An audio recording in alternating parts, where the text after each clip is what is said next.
Hello, YouTube, and welcome back to the Nitro Addiction. How's everybody doing on this beautiful, fine evening?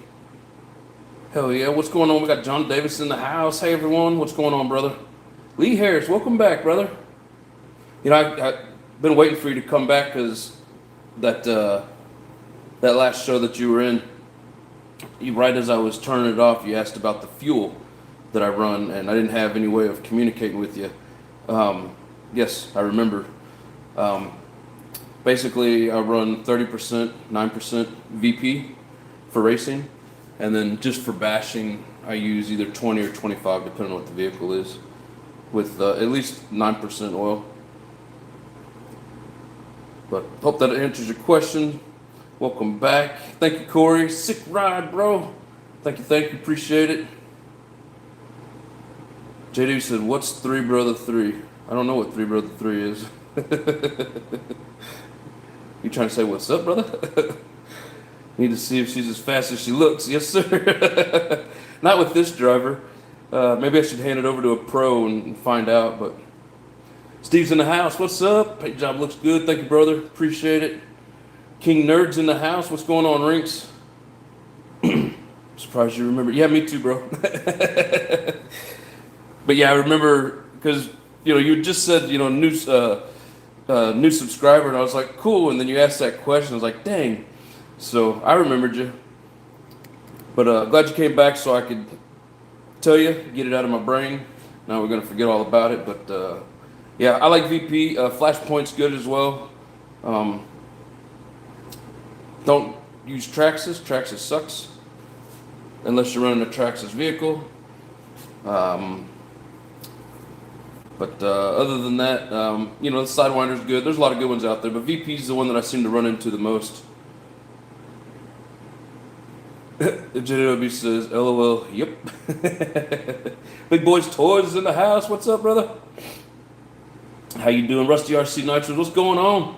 Good looking hot rod. Thank you, sir. Do appreciate it. Joel's in the house. What's up, everyone? How you doing? Cool. Appreciate you guys coming back and hanging out. What are we doing tonight? Well, I didn't get to go practice this weekend. I was going to practice and then redo the bearings and stuff. So we're going to go ahead and just redo all the bearings so I don't have any more mishaps at my next race. Because it sucks missing out on a qualifying because you blow out a bearing. So we'll start with bearings. I got, I just found some. I don't know if these are good or not good. I just found some and went with it. But it's a whole bearing kit for, I accidentally got the EB when it should be the NB. It's missing 4 bearings, which basically go to the clutch bell, and I don't know what else. But that, and also, so the last video we did, we replaced the front and rear A-arms. Well, as I was putting this tire on, I noticed something that I'll show you guys here in just a minute. So we've got some rear hubs and bearing spacers throw in. I also had another one of these Clinic. What is it called? A switch eliminator show up. So now I have an extra plug, a second switch. So hopefully we don't have any issues with that anymore. What's up, JD? Big John D, what's going on, brother? Let's see, who did I miss up here? Awesome looking buggy. Thanks, Joel. Appreciate it, man. Sidewinder, backyard bash, 20%. Yep, that's good shit, too.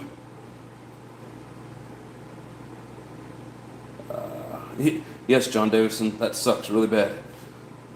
We only had 2 qualifyings in a race, and so I missed an entire qualifying round. So it's 5 minutes of practice time I could have got in. But yeah, hopefully we don't have that issue happen again.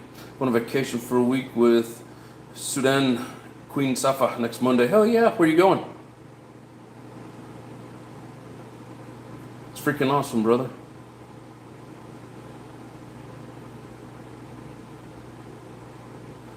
Same old fun stuff. Yeah, that buggy looks sick. Thanks, bro. Appreciate you. I wasn't too sure how the blue and the yellow orange would all mix together. I think it turned out all right. know, it's one of those things where you see it in your head and you're like, yeah, that's gonna look cool, and then you do it and you're like, eh. But I don't know. And then when you put it on the car, put the stickers on, it's like, yeah, I can live with that. Nitro Pimp, what's up?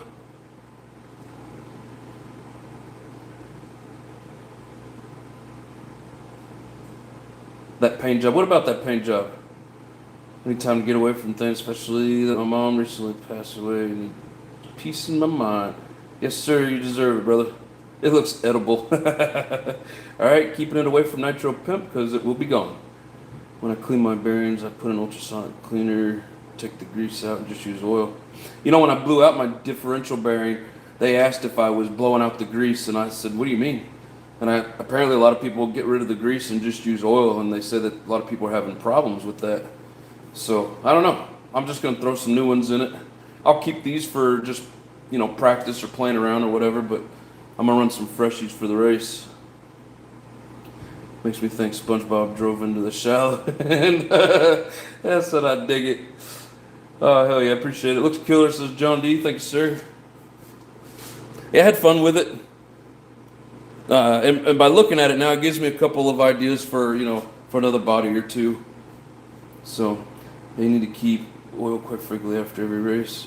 You know, I've done that before, like tried to oil bearings, and I don't know, it never seemed to really turn out good, but I guess I should get like a specific bearing oil and try that. Try oiling them after every race just to keep them fresh. Going down south of Western Australia. Hell yeah. Enjoy it, brother. What's up, Lotus? How you doing, my friend?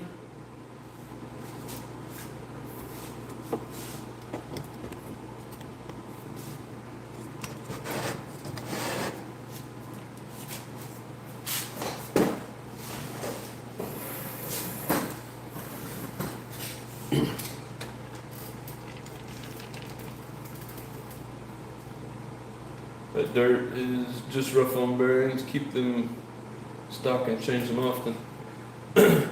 Yeah, I change them as often as I can.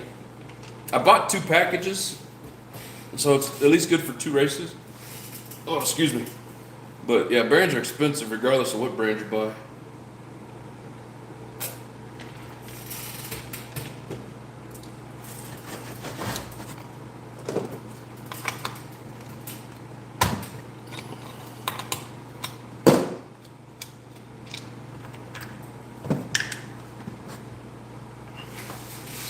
Guys, a good shot of this.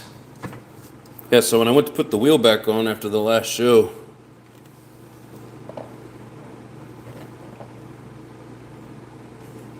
now you can barely see it. That looks like it's all the way across the back side. I don't know if you guys can see that crack. Runs right along, right below the actual wheel nut itself.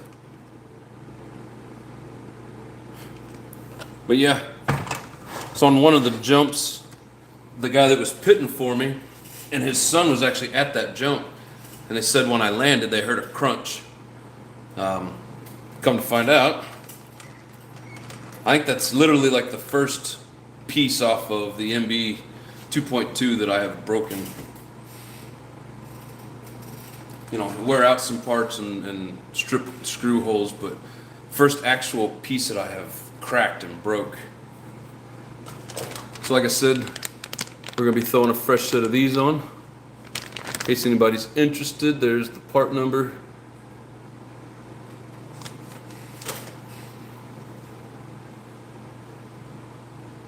Probably have that oil recommended.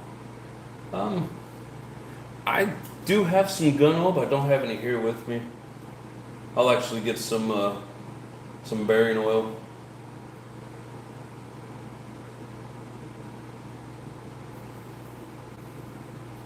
Dirt Devil, we even take the seals off of the transmission. Take the seals off the transmission? You mean like the gasket?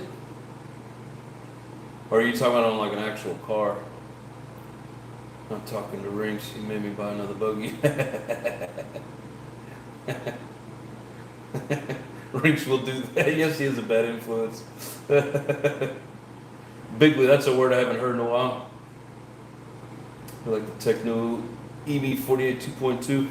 Yeah, I like Techno as a whole, but I do like these kits, whether it's EB or MB. Of course, I never had the EB, but I'm enjoying this.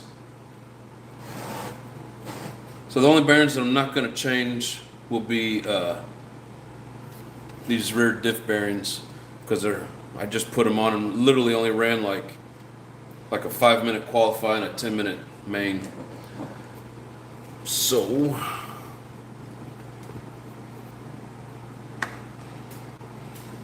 take this wing off just to get it out of your all's view so you can see better what's going on. I think I'm even going to lower the camera down to get you eye level with the hubs.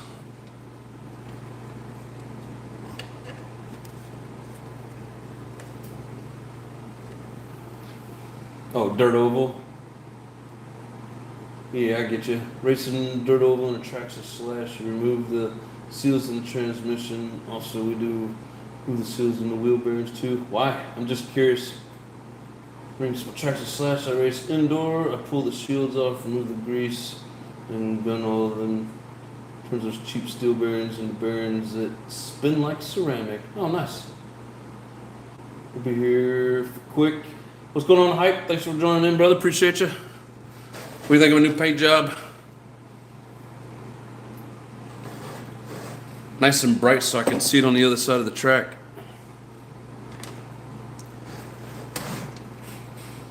Trying to get rid of all the excuses to where it's just me. Just the driver. That's the problem. Sorry, trying to get this thing to move. There we go.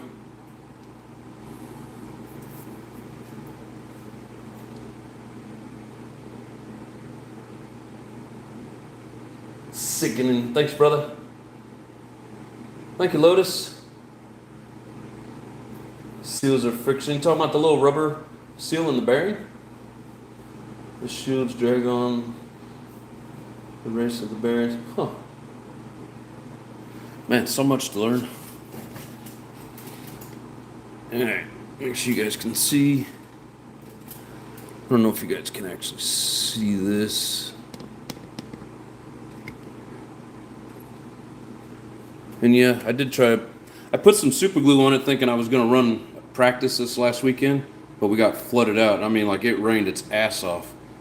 So yes, it does look like it has some glue on it, but anyways, so there's the brake.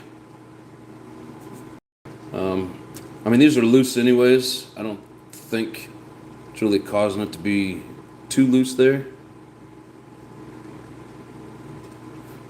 But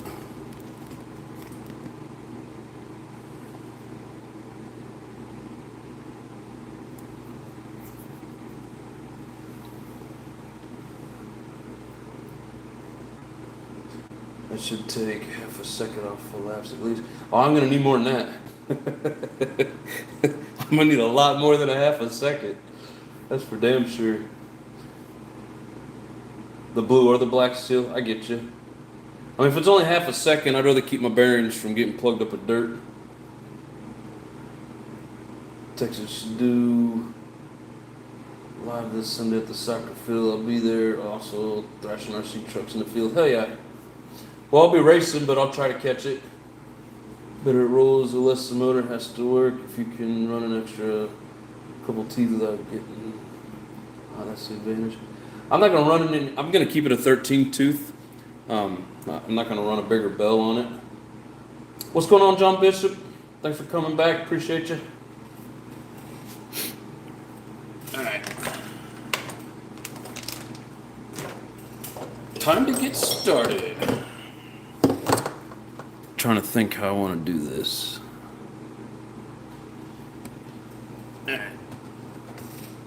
Take this fast-looking body and get it out of the way. Hopefully it's as fast as it looks.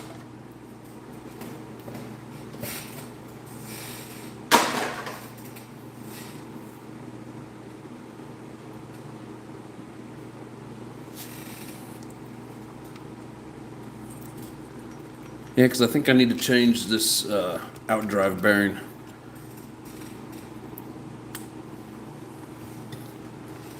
way you guys can see this. And probably can't with my finger in the way. There's a lot of play in this one here. I'm thinking it'd be a good idea to change that while we're at it.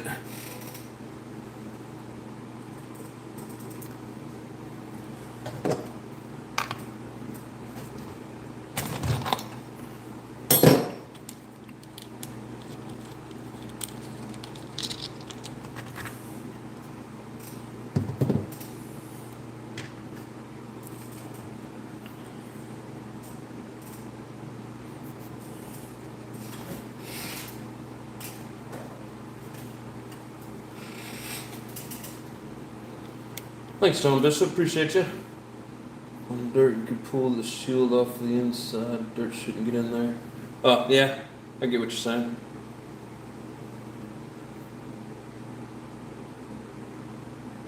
Have a good night, Hype. Appreciate you.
So basically, we're gonna take this diff and open it up as if we're gonna work on the diff. But we just need to get to that to that inner gear because these diffs are fresh. The gears on here are good. The bearings are fresh, so we're gonna leave that one alone. But we want to get to this guy right there. How we're gonna do that?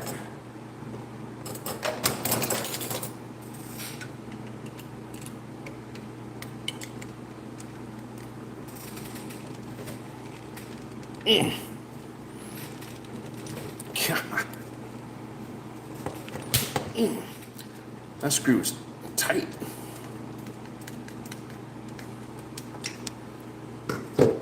Tight like a tiger.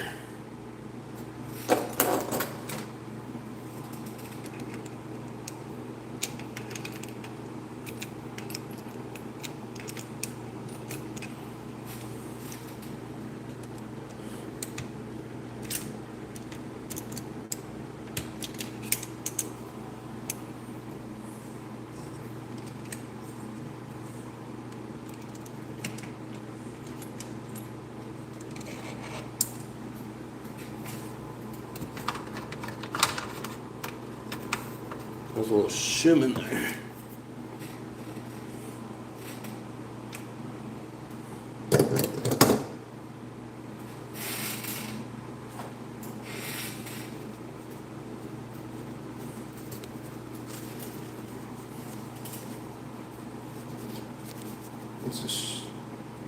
What's the shield off? I can pop the ultrasonic cleaner and then have all back up in no time. Ah. I get you. Now watch them go out. Right? If you have a 2-wheel drive car, take the old bearings off, remove the grease and oil, and put them on the front tire and spin and see the difference. What's the issue? Buggy setup. Or you're like me and can't keep up but crash a lot. Yeah, my problem is when I'm on the track, I think a lot of it's nerves, but it's like, at a certain point you got to brake and then throttle and then brake and throttle, and it seems like a lot of times I find myself doing the opposite of what I should be doing. I think that's half of my problem. The other half is just, the experience itself. Need more of it. Because I've got a pretty good setup on the buggy, got... Oh, hey.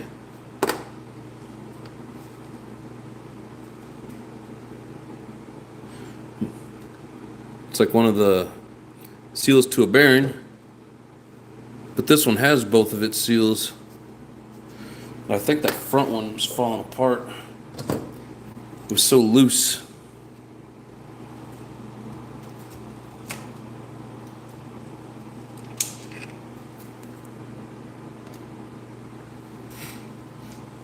Yeah, that seal come out of the front bearing.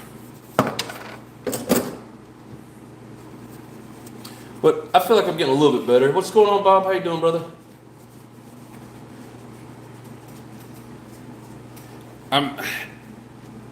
So it's like if I had a permanent,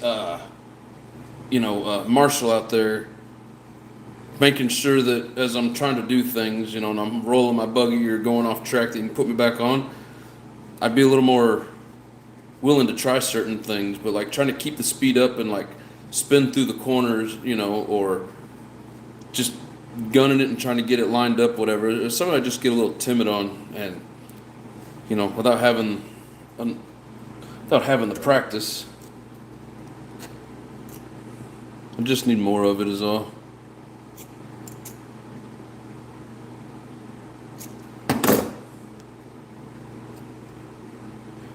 I'm trying to eliminate everything that's outside of my control.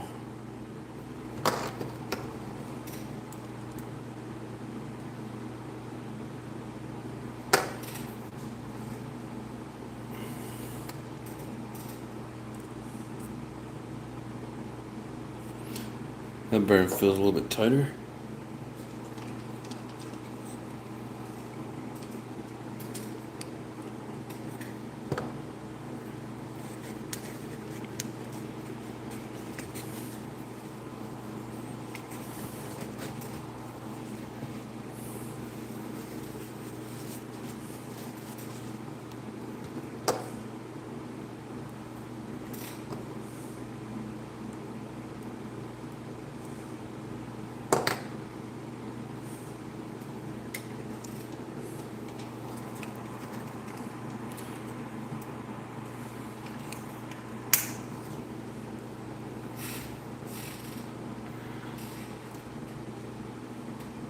Bob, I think I said hello, but if not, what's up, brother? Crap, I forgot I can do this. All right. Throwing up the scratches. Back on the carpet racing Saturday. I will get the hang of that B7 buggy this season. Yeah, I'm hoping by the end of the season I got a better feel for the track and I can actually compete. I've raced my B7 at the beach race on indoor clay. Yeah, I like indoor clay.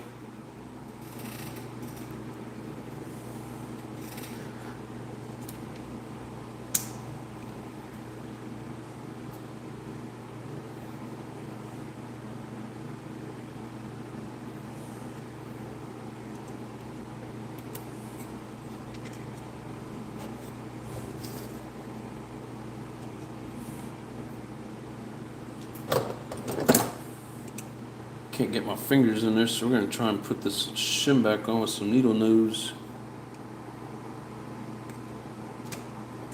Hey, it worked.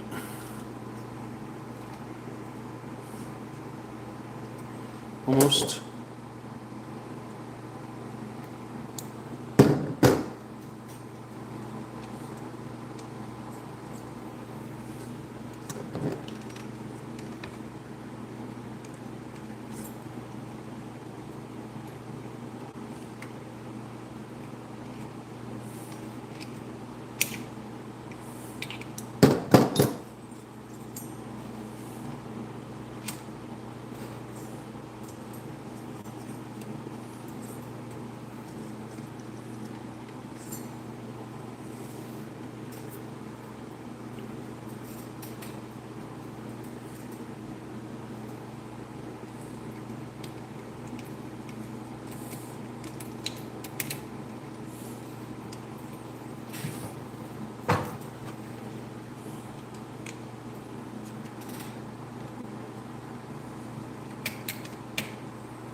This seemed pretty quick and easy. Sometimes it's a real pain in the butt getting it all back in there.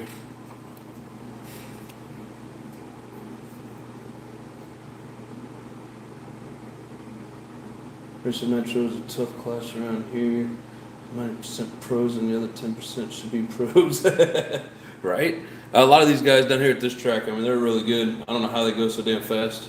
What's going on, Travis? How you doing, my brother?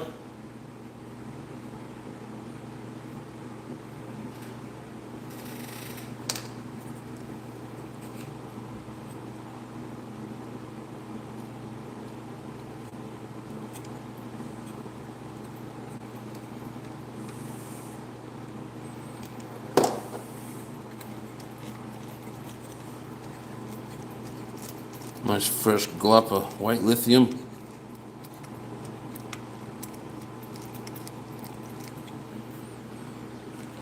And really, it's pretty easy to change the bearings on these things. I mean, it didn't take me, I don't think it took me 10 minutes. Oops, upside down. It's real easy to get in here to service these differentials.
I'm gonna go ahead and put a drop of Loctite.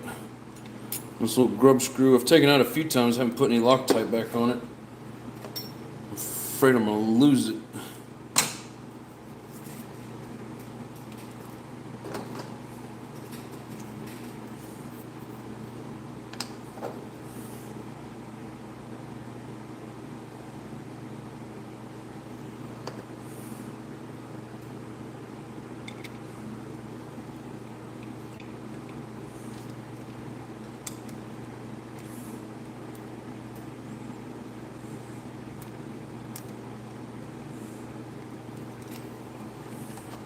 Oh, something else that I invested in.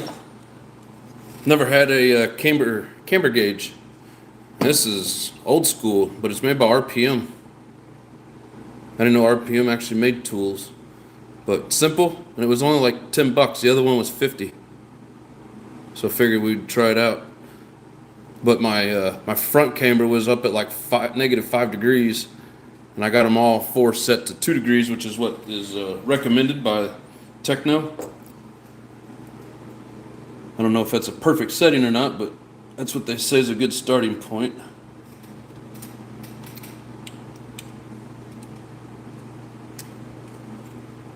But as far out as that front was, could have been part of my problem.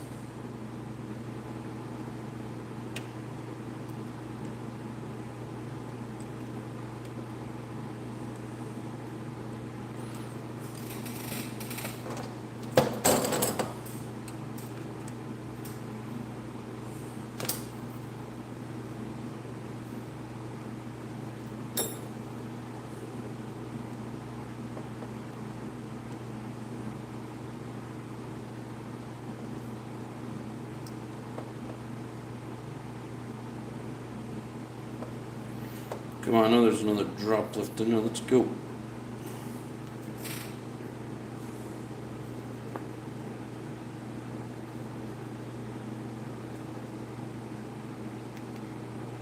Maybe not.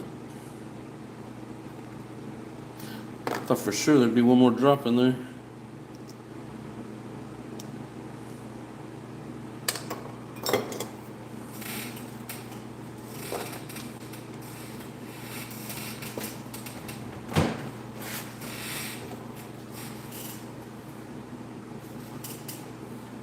Big boys was out back fighting kangaroos.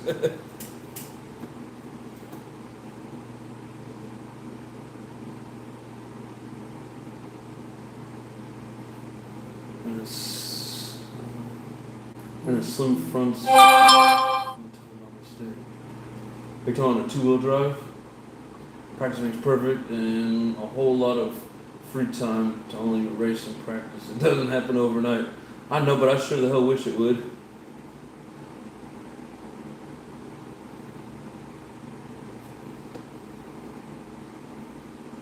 Punched a stingray when I was in the Keys for Steve. That's messed up. Yeah, I was really heartbroken when old Steve went. I gained a lot of respect for a lot of animals that I didn't like, mainly snakes. But you know, he helped me. He helped me, you know, grow as a person when it comes to, you know, just having respect for the wildlife. Ah, damn it.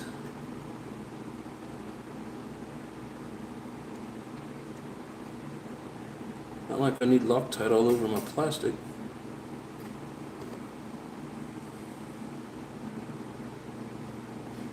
Yeah, it was pretty sad.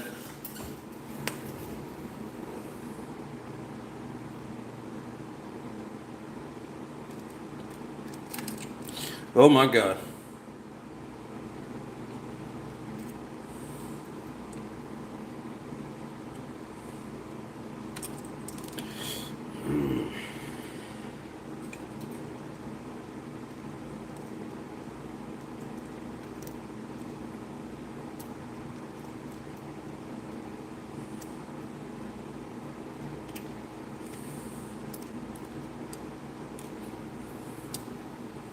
Fine.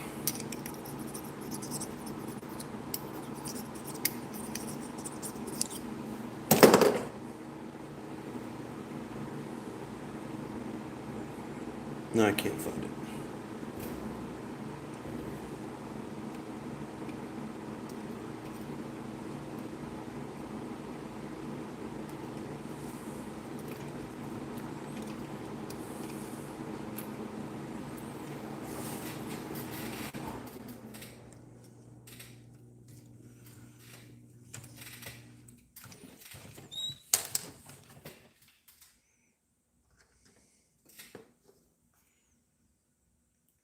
One more time.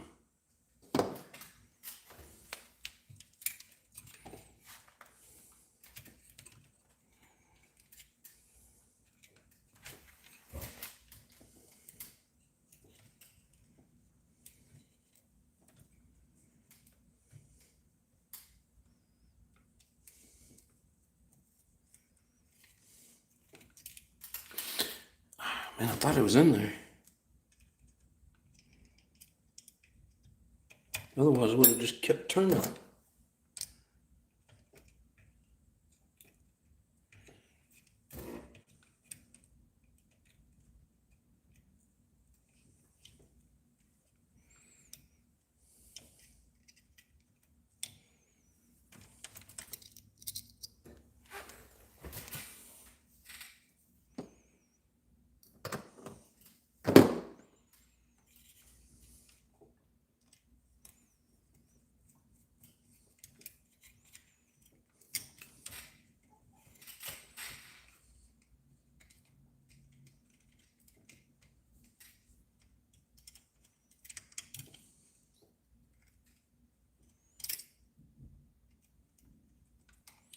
I knew we'd get it sooner or later.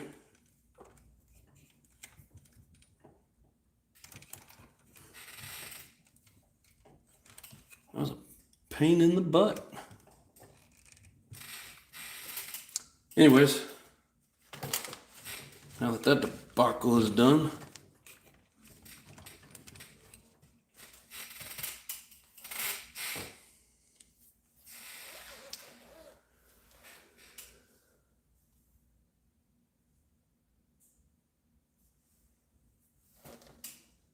let's see, what am I missing here?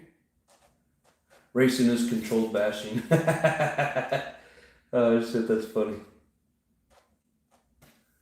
So I feel like you're going to be a racer. You need to start as a kid. No job, no family, no response. Yeah, right? No money either. You gotta have a rich daddy for that. Safe to say your bashing career's over. As long as I got a track close by in the means, I'm gonna do some racing. If I don't, I'll do some bashing. So just depends on where I'm at. Depends on how much time the buggy spins on its roof, right?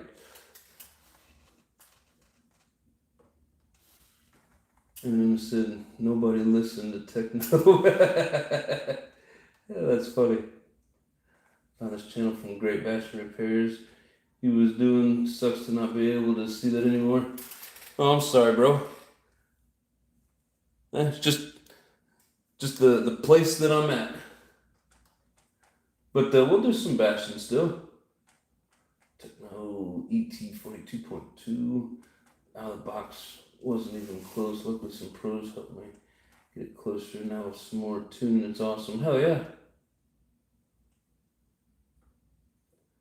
Just think he would have lived if he wouldn't have pulled that barb out himself. Maybe. Depends on what it pierced. Love me, bro. You just got me spoiled with the bashing. Be fine. I'm here when you stream still. Well, I'm glad, brother. We'll get back into some bashing. And let the Tiger King out of prison. I just want to see that kind of shit show he would get into next. The documentary was something else. Yeah, people like that, they annoy me more than anything. Chris Eckelberg, welcome to the channel, brother. Has anyone ran the MBX 8R and the Techno? I've got the 8, not the 8R, and the Techno, so close. I think JW's ran both.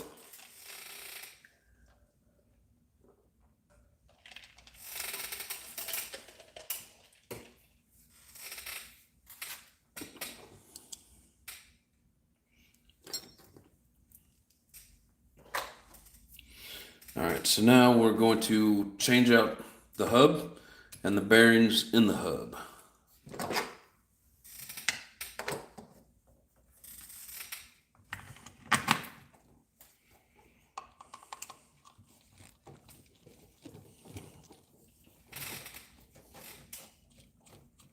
Thoughts on both? Like I've always liked my MBX8, and then I ran across this. And I think this had a better setup on it, so I feel like this one drives a little bit better. But nothing against the 8R, which I haven't had the R. I mean, there's not a whole lot of difference between the 8R and the 8. But, I mean, I really like both of them. I'm more of a Techno guy, though. I like the C-Hub over the pillow ball.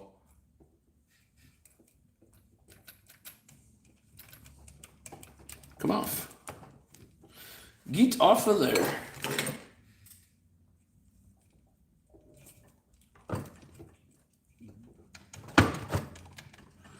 Why are you stuck on there?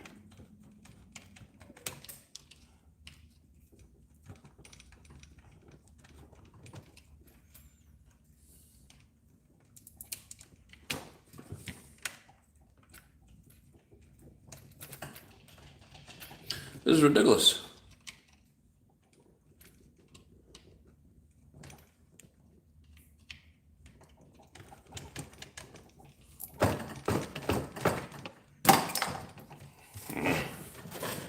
Well, I don't have to worry about these things coming off during a race.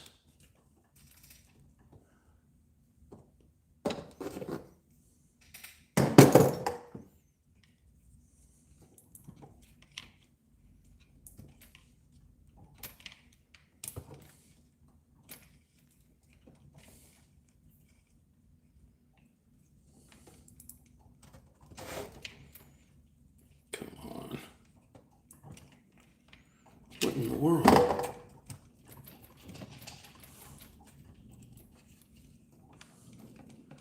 It's trying to come off.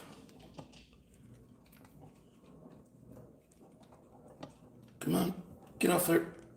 Ah. Wow.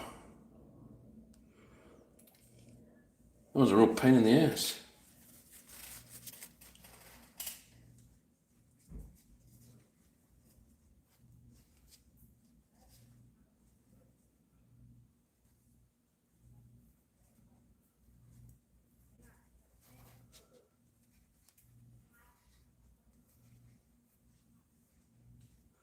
Is there a bad junk brand of 8-scale buggy I should steer clear of? Just getting into them for 1/10 scale. I mean, any of the big racing brands, you know, the kits, you can't really go wrong with them. They're all pretty good. Stay away from the cheaper RTR stuff if you want to hit a track. You know, if you want to just bash around, you can get whatever, but I don't know.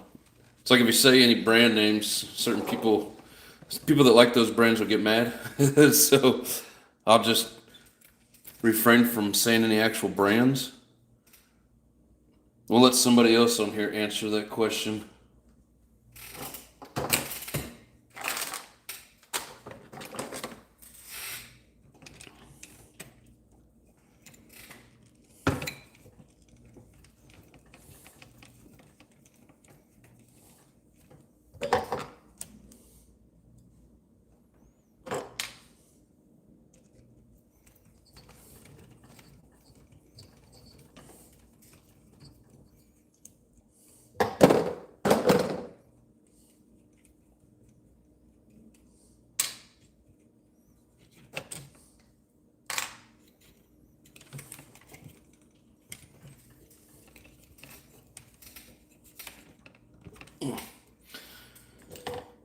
Come on, stubborn. I didn't want this stuff to come out, it would. But when I want it to, it won't.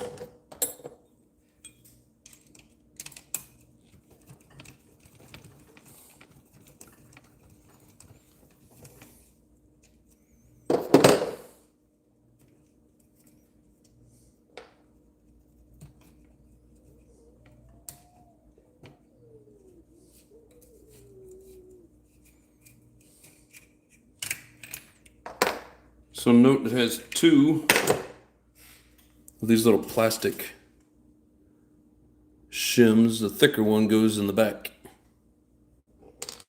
Or that's the way he's got it set up. Not for sure what the actual schematic says. Yeah, it's probably a good idea they're changing out these bearings.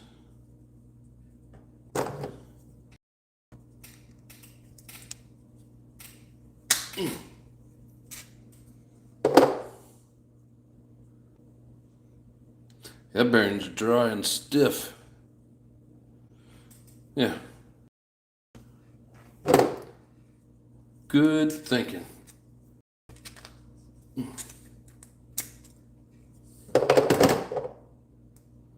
Damn. Yeah, them bearings are in bad shape. I didn't realize that.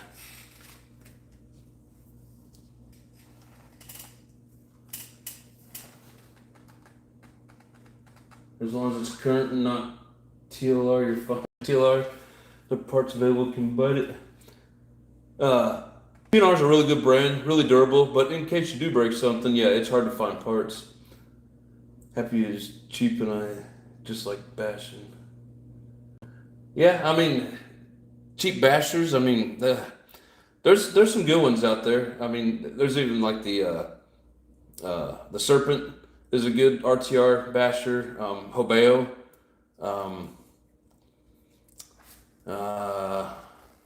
Kyosho has a good ready to run basher. The shame too, because I really like the tiller, but waiting for parts to be in stock for my SCT really got aggravating. Yeah, that's why I don't mess with Losi anymore. Great brand, but yeah, it's like if you're not gonna have parts, I'm not gonna buy your shit.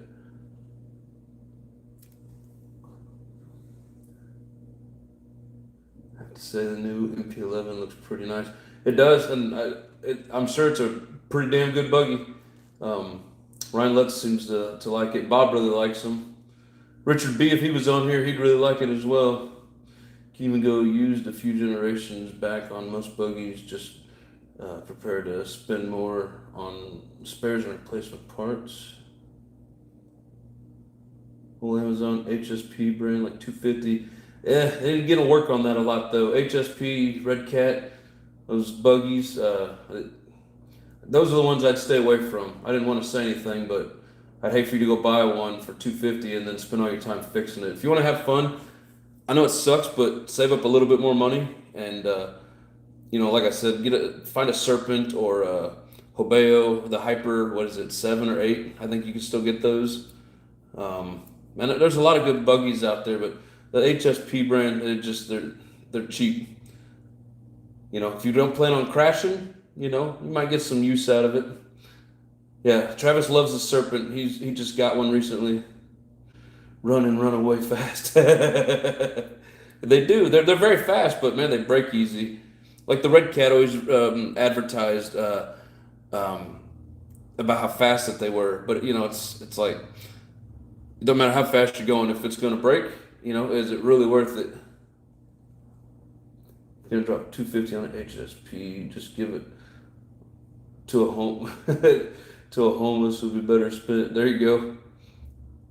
Yeah, like I said, man, I'd save up a little more money and get something a little bit better, just because it's going to aggravate you.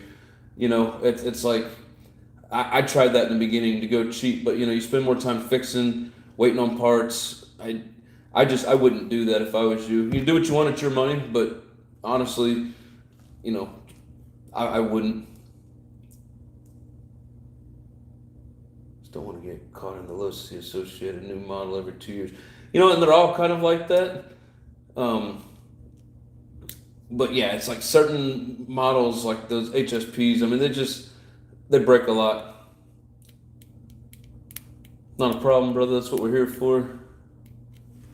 I don't know what kind of money you're looking to spend, but like you can find a nice model, couple models back of the Techno that you can still get parts for, and I mean they're durable as shit. For maybe $300, $320, and then put your own engine in it and electronics. I'd go something like that. It takes a little bit more to get there, but you'll be much happier with it, I promise. Okay, so we were on the outside hole, and it's got these little inserts that you can pop in here, but we had it on the top outer hole. So now we're gonna open up our new bag of goodies. As soon as I find my razor blade. Where did it go?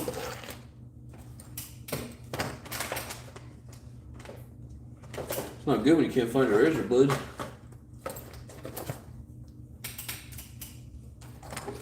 I found it.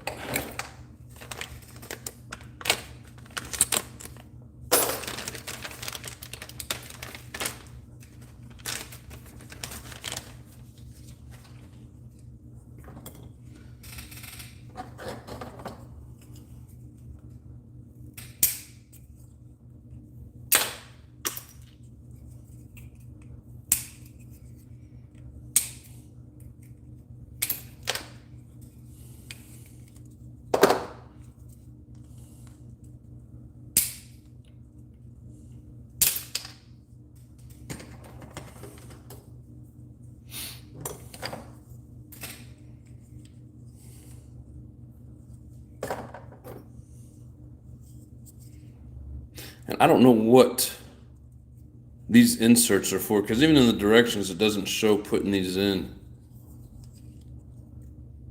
Like, I don't know what the purpose. Like, if it maybe it holds a different bearing or something. I don't know. Oh, and I didn't really show you guys, but this is a flanged bearing. Oh, gotta get it on camera. There we go. Flanged bearing.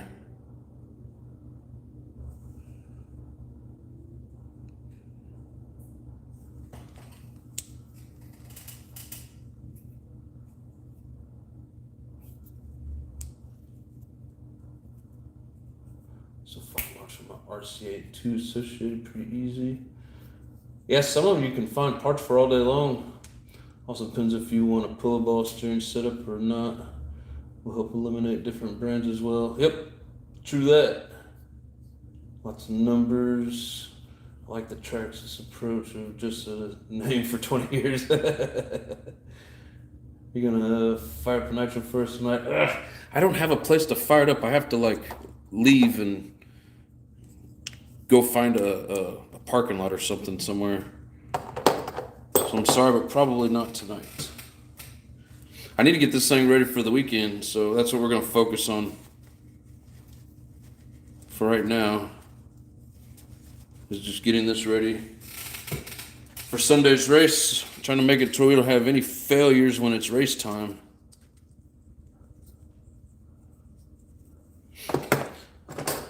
I hate having failures. Like I said, we're going to use these 5-hole inserts. So it comes with a 2-hole, and I don't know all the differences. I haven't researched it that much, but a 3-hole and then a 5-hole.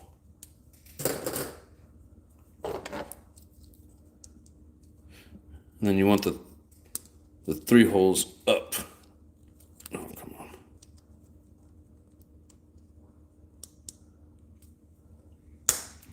There we go. Nice tight fit. So you want it in there just like that.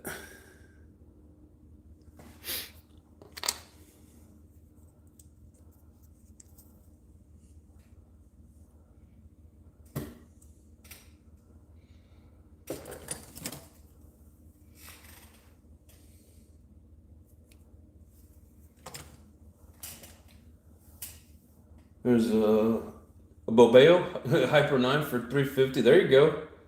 It's on eBay. What's the $100 USD? Yeah, I don't know. It's probably $275, $280, I'd say. But I mean, there's a lot of good ones out there.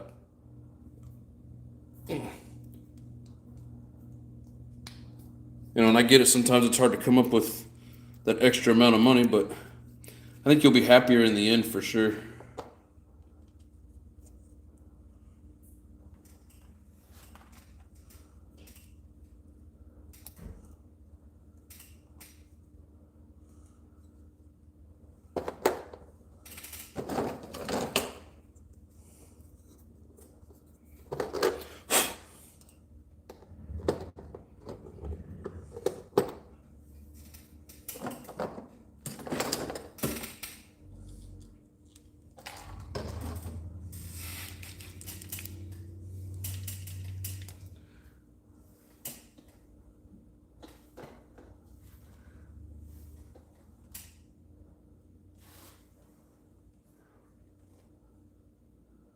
I'm still running an RC8 B3.2 and Techno ET48 2.2. Damn good choice. Love the Revo's pivot balls. It's a beast when set up low. Yeah, Revo's good for bashing. I hear they suck working on, but I've never had one.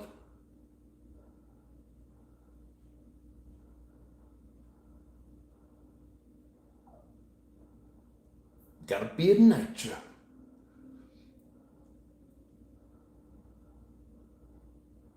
There you go. Good point, Travis. Try and stick with what's local, easier to find. But a lot of local places are only carrying electric, and like for me to find what I want, I have to shop on eBay.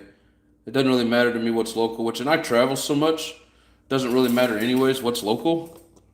Because hell, I may not be there very long, you know what I mean? But yeah, there's all kinds of different factors to think about.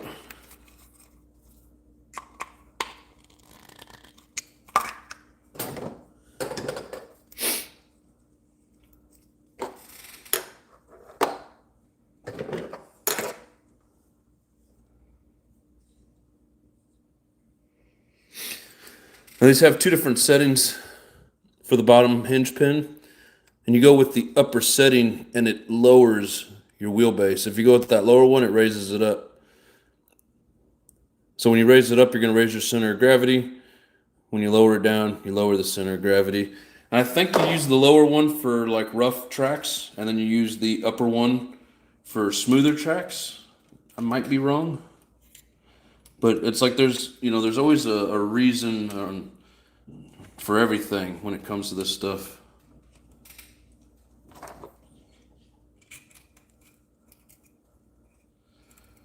Okay, so put that in. It's gonna be a pain in the butt. Sit still. Put that there.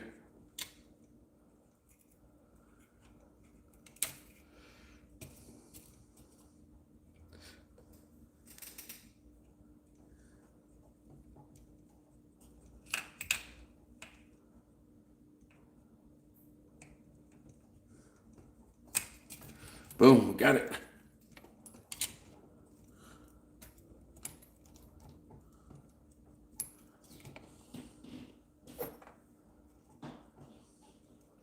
So just finger tighten that so nothing comes off. Yeah, I didn't realize how bad these bearings were. And there's no telling how much runtime they had on them.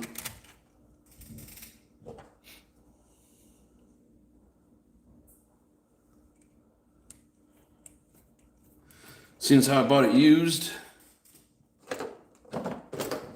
which there's nothing wrong with buying used. Actually, I'm gonna put some Loctite on this. That's one of the things with these Technos. Even though they got lock nuts, it's always a good idea to use some Loctite. For whatever reason, they always want to come off.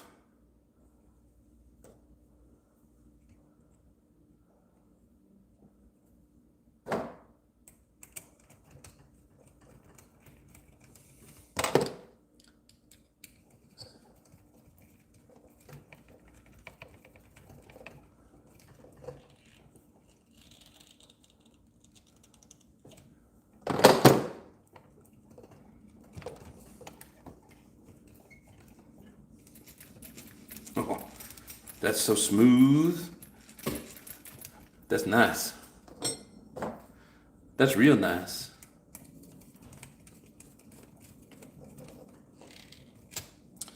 Hell, you know what? I should probably put Loctite on that as well.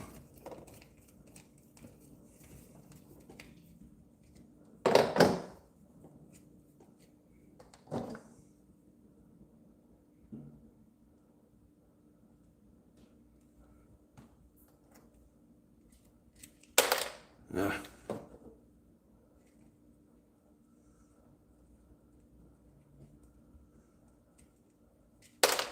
You little bastard. Because I now have no more Loctite on there.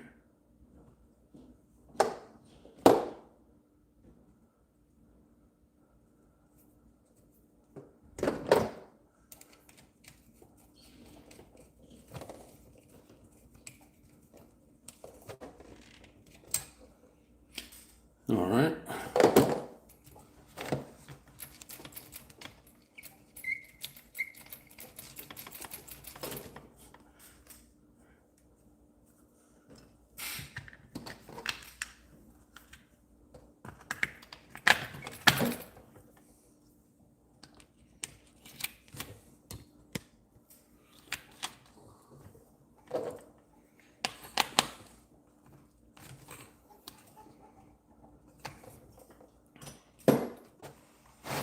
One thing I don't want to forget to do is tighten this guy up.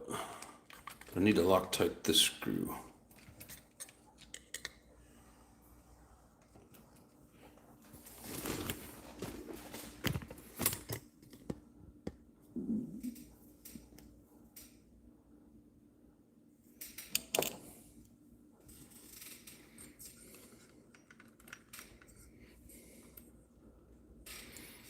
And to make sure we had the flat spot.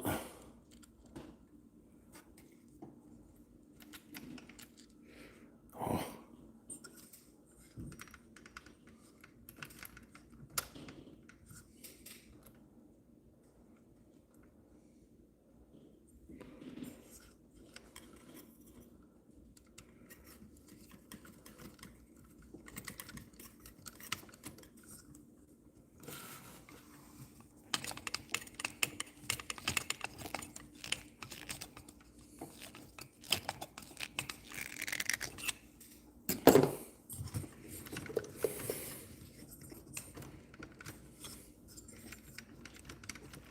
That's much better. It's a good thing we're doing this bearing change up because it really needs it. All right, now it's time for this side.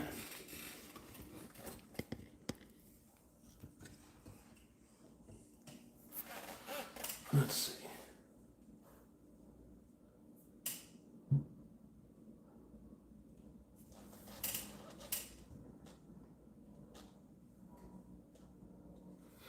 Fiction over here is selling me a techno and don't even know it. Yeah, dude, technos are, I mean, right now in the race world, you know, they win a lot. Them and the, not the Serpent, but the X-Ray, top of the line in the race world right now. I mean, S-Works, you know, I mean, they're all good, but it seems like they win a lot, the techno and the X-Ray, so. But no, I really like the techno. The Mugans are badass as well. I've got a Mugen Truggy sitting over there that I'm trying to get ready for racing. But spending so much time and attention with this, it's kind of hard to get it going.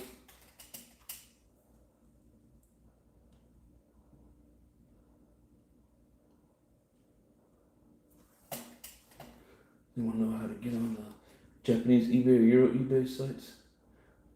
No, I do not.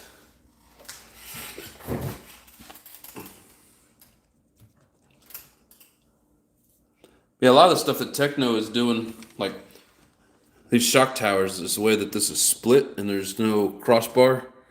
A lot of people thought that they were going to bend, but they're really strong, and it gives it some flex. So from like, you know, these will flex front to back, and it just gives it a little more flex, you know, as it's landing and jumping and, you know, going through the rough shit, whatever. But yeah, I really enjoy the techno. The only thing I don't like about it is the way the electronics is set up. I mean, it's a badass kit and setup, but like all your electronics is all tied together. So like in the old ones, this is all one tray that comes apart, and your servos, your receiver, your battery, it's all tied into it. This one here, so these pieces are tied to this here mudguard. It's tied to the servo holder, which is tied to the center diff holder, and up front, your battery box. The battery box itself is tied to the tray as well, and then the servo is tied to the front support. It's kind of crazy. Little, kind of a pain in the ass getting used to it, but I don't know. Can't really complain too much. It's a good, tough kit. So again, thicker one goes in the rear, smaller one goes in the front.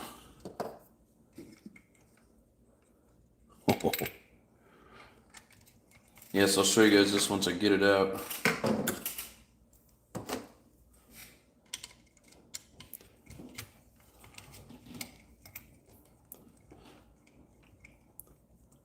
And I knew it was gonna completely break at some point because there was, a while back when I was fiddling around with it and just looking it over, I noticed, I'll let go.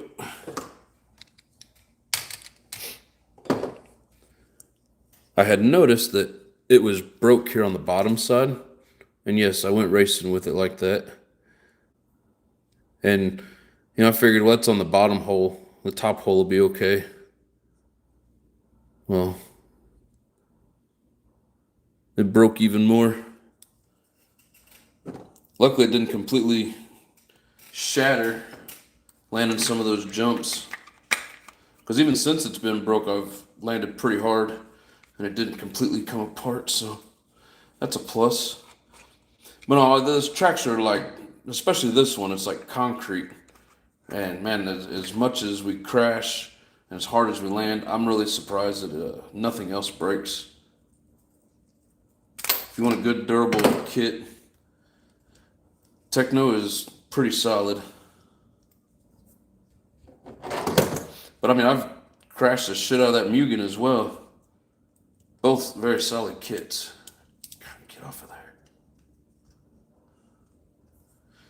Man, both of them are just tight as shit.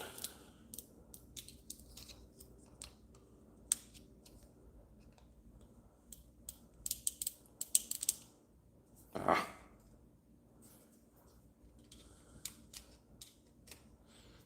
Trying to tear up my hubs.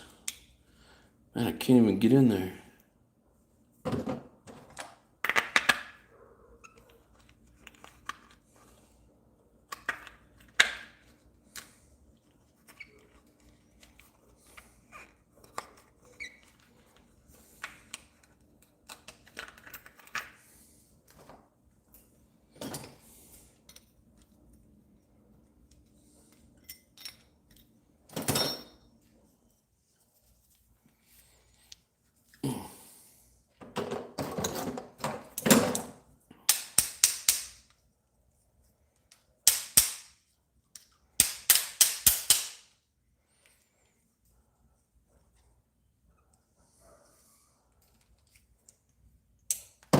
Come on, let go.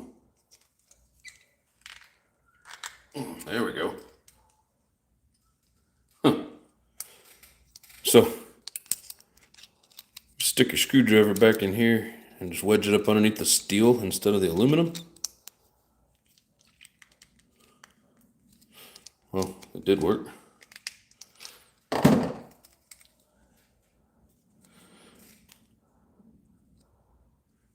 Man, it must get a lot of heat buildup. Like it's stuck to the bearing. Come on. Yes. Oh, that's crazy. God, get off of there.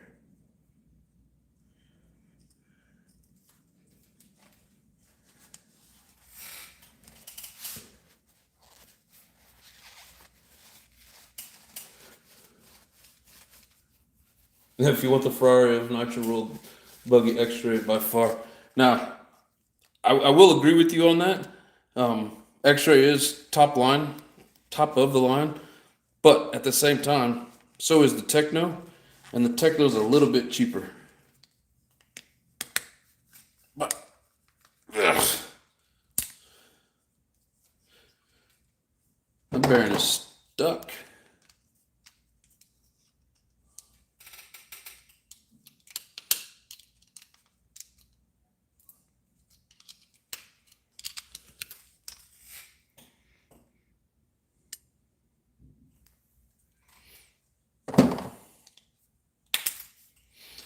Finally.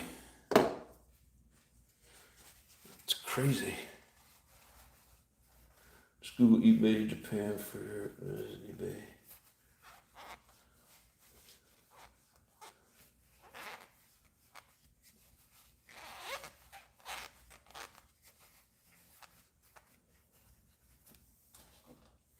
Love the size of my power, but I don't race. I really would like to like a short arm rally car version A scale nitro buggy.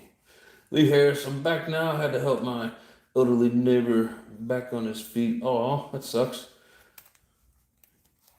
Good job, brother. You did a good deed for the day.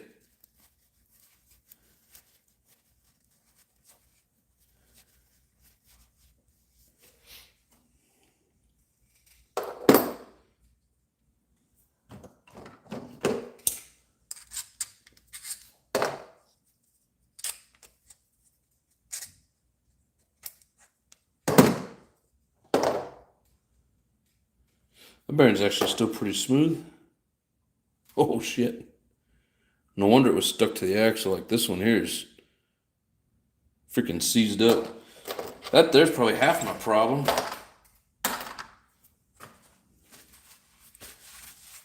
Got to be more on top of the bearing game.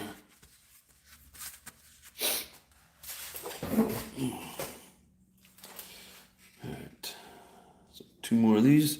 Again, we got a flanged bearing that goes on the outside of this.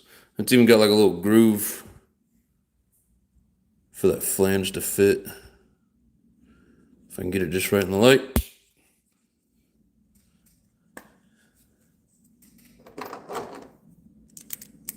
Oh no. I'll pick that bearing up in a minute.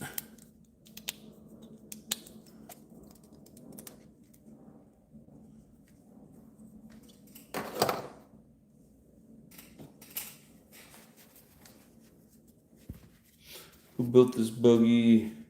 They're fired. Look at the hard time they made for you. Oh hell, I should have taken it apart by now. Back to working on the Savage for that guy. What's going on, Jay? How you doing, brother?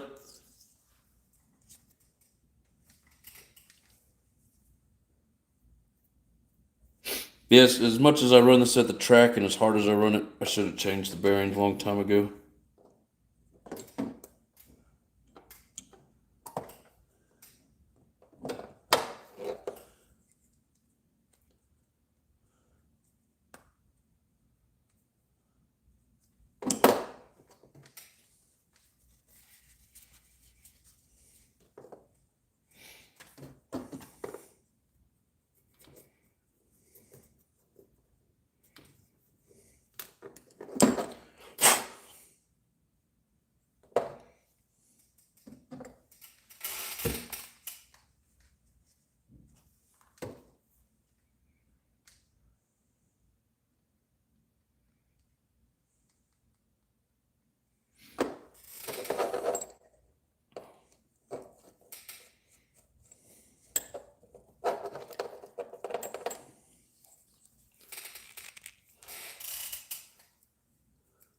What are we working on? Not you, Brinks. He's talking to me. I'm replacing all the bearings in my racer. Plus,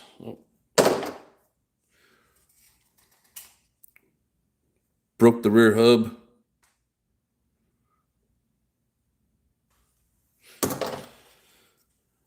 So we're replacing the rear hubs as well.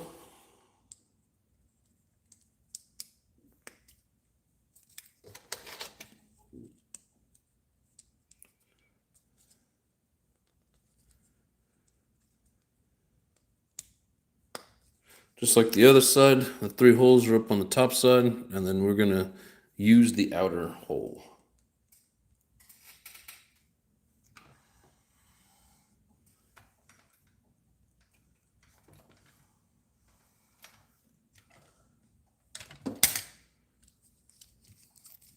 Smooth like butter.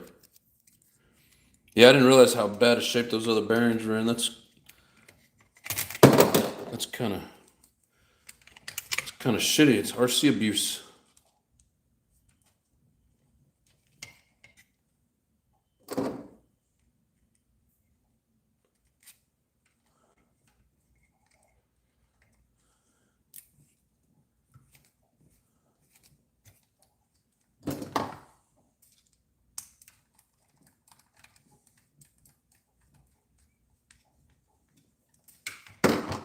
Like we did on the other side, even though it's got a lock nut, we're gonna put some Loctite on on there.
Like butter.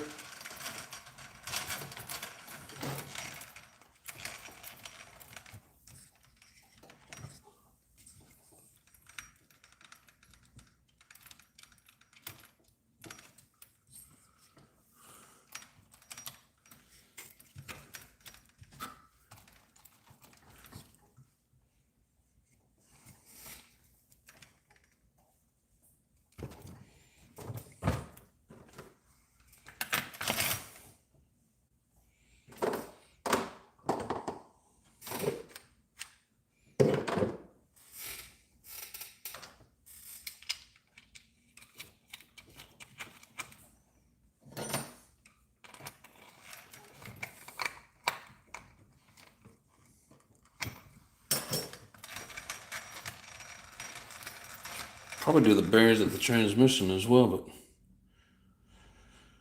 kind of a pain in the ass taking all that apart. Or, sorry, it's not a transmission, but the center diff.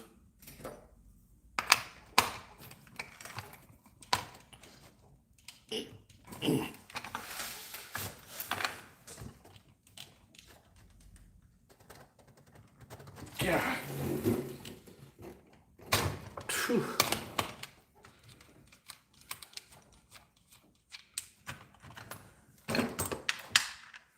Tell you what, as hard as it is to get these off, these are going to come off during a race, I'd be pretty upset.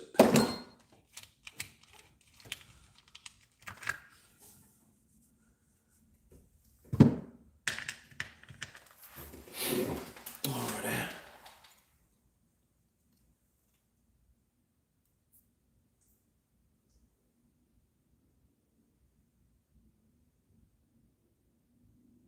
Shade Tree, what's going on, brother? Just finished my 30N OBR SS build. Actually, thanks to Big John. Hell yeah. Come from a broken ankle, so I haven't been able to play. Damn, Bob, you gotta be careful, man.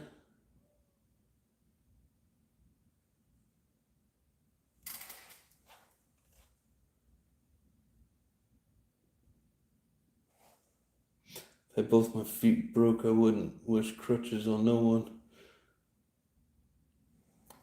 Boise Brian, what's up? Sweet paint job. Thank you, sir. Appreciate it.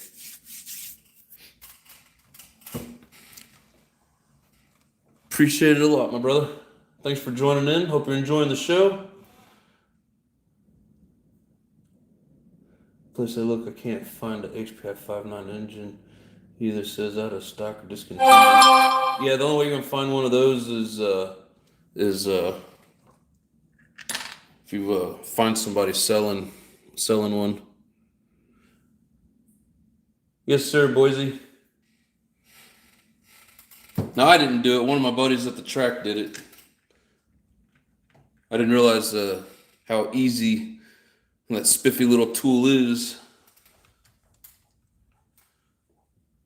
This here's one of them that likes to come loose a lot. this little guy right here. So I've Loctited those on both sides. I don't know how many times I've had to tighten this one here back up.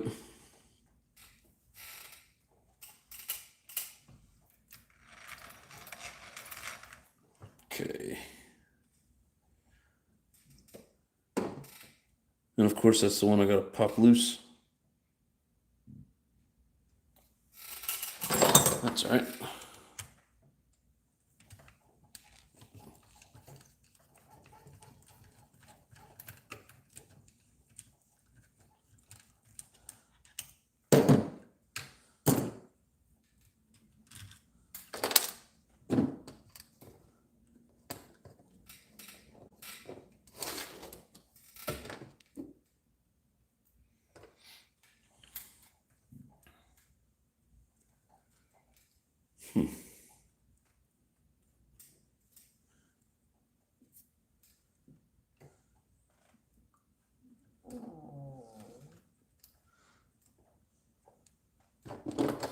Trying to see which way is going to be the easiest to do this. It'll probably be easier just to take these apart.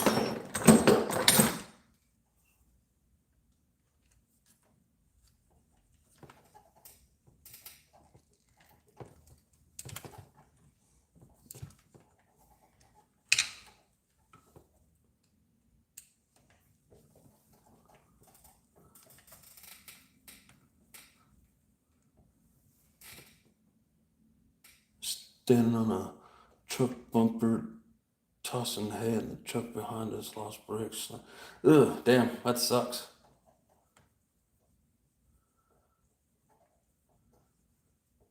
It's pretty serious up in here, boss. Well, I'm tired of sucking, and I'm hoping if I get the car set up properly that I could be a better racer. I mean, maybe not, but we're gonna try it. But no, any tips that they're giving me at the track, and especially when they're helping me out with things, you know, like balancing the tires, I'm gonna go for it and see what we got. I get pretty competitive, which is one of the reasons I never really started racing in the first place, because it's expensive. But now I have a little, you know, I got a little extra money, a little extra time. But you know, if you're gonna do it, you gotta do it right. Otherwise, there's no point.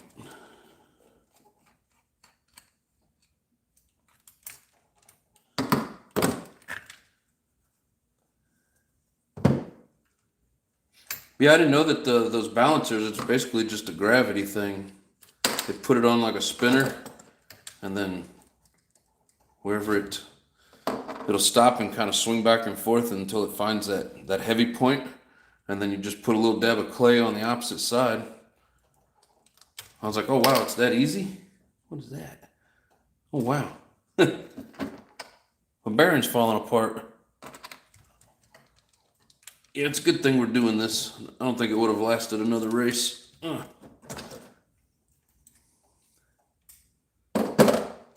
on, get out of there. Get out.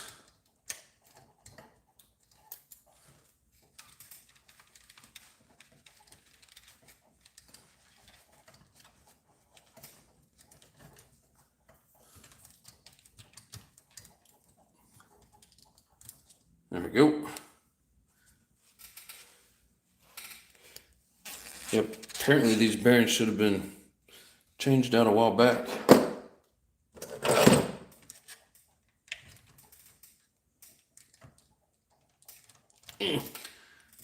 My God.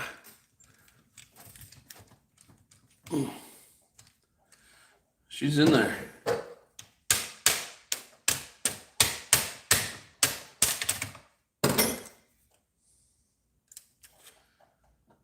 Come on. Still spins pretty good though. But yeah, it's junk.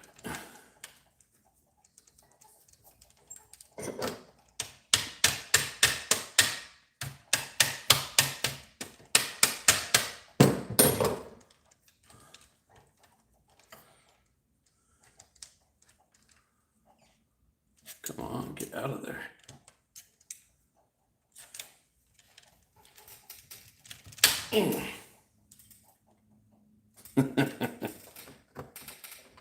Oh, losing my balls.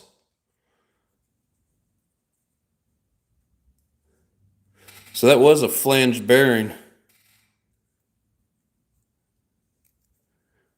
Definitely would have had another blowout right in the middle of a freaking race. Let this be a lesson. Check your bearings. That thing was trash. Let's see if I can.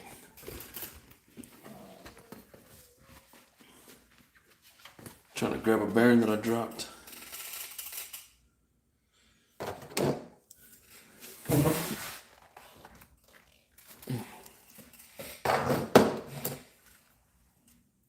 Replacing all the knuckles. You don't want the aluminum ones.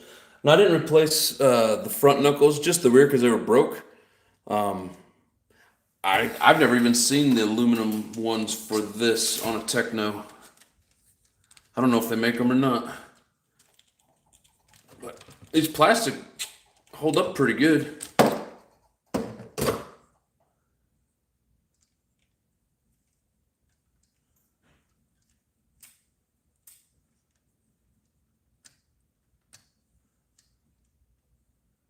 Probably should have ordered some front ones though. But I mean, they're not too bad a shape.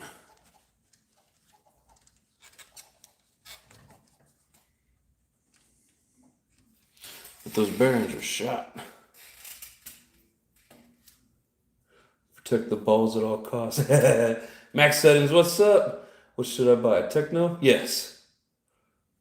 I would.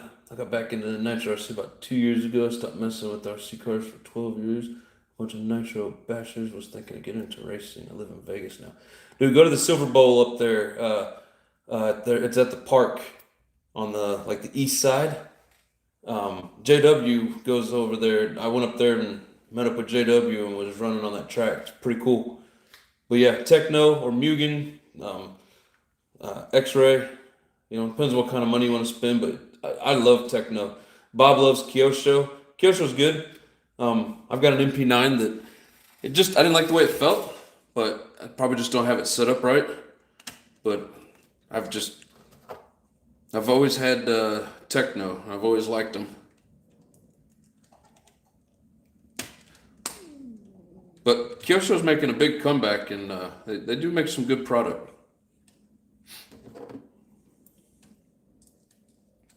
And we say that about Techno like they fell off the face of the earth. I just don't think that they didn't seem like they come out with anything for a while, but now they're getting serious again.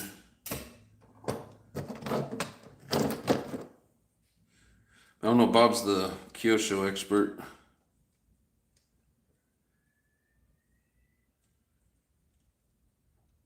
What is it Hybrid says? The VP of Kyosho?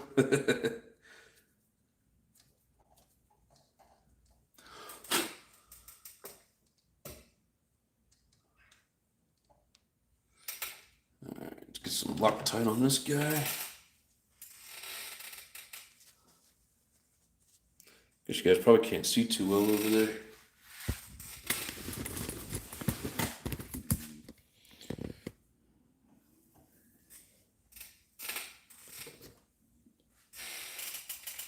I'm not good for racing.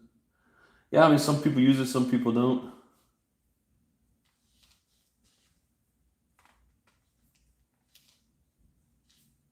No rings for not having a ball issue.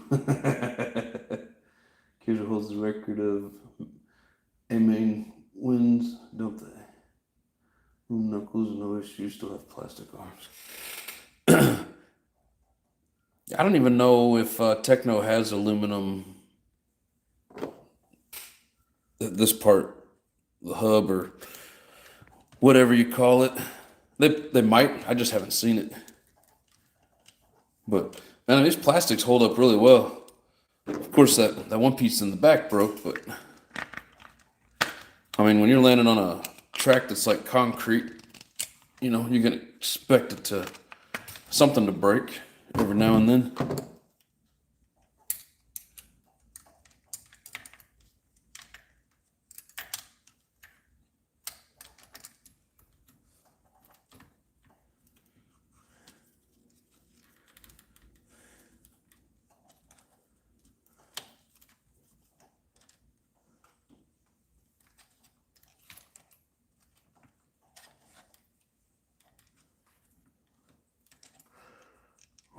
go in there straight.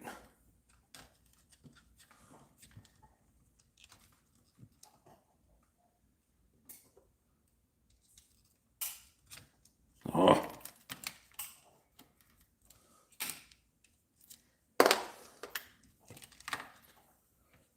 What in the world is going on here?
Lucy on my bad side is this shade tree.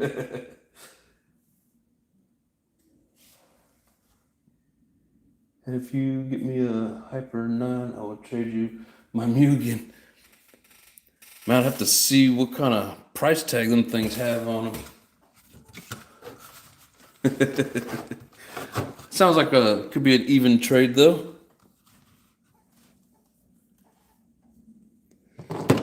Let's see.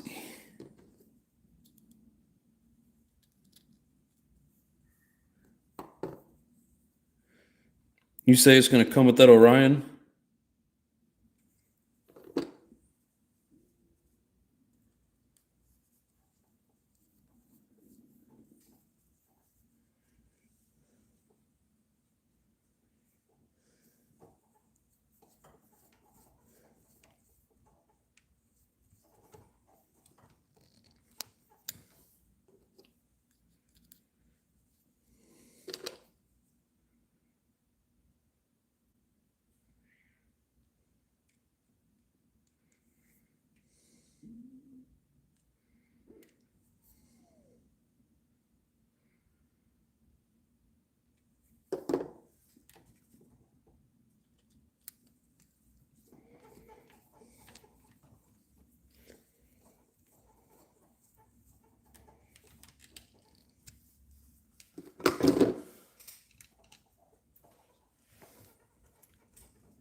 Hell.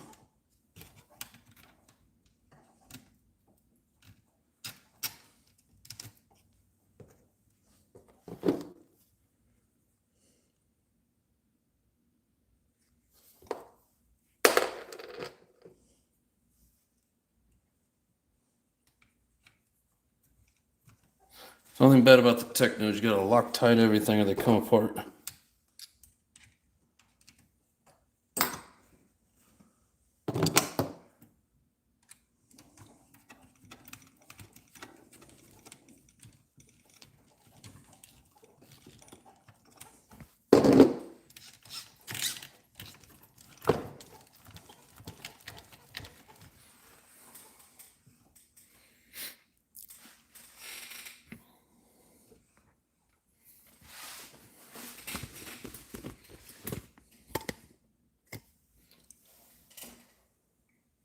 Have all the Hyper 9s so far. All you need is the Hyper 9, huh? Aknad Hangnor has a killer new buggy. Hell yeah. Never seen that name before. That's a pretty cool name, Aknad. I hope I'm saying it right, but welcome to the show, brother.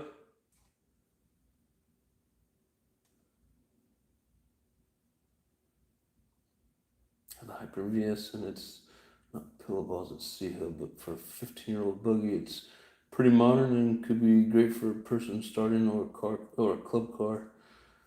Yeah, Hong Nor, I've always heard good things about him, but I've never had. Oh shit, sorry. I've never had any of the Habeos or Hong Nors.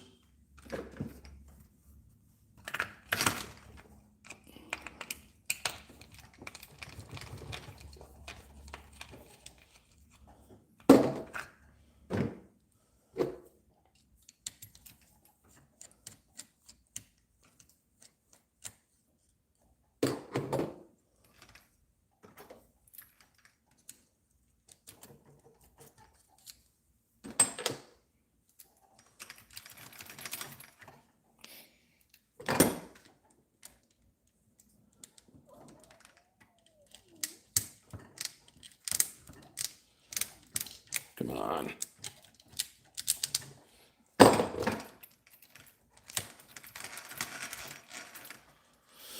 Bleh.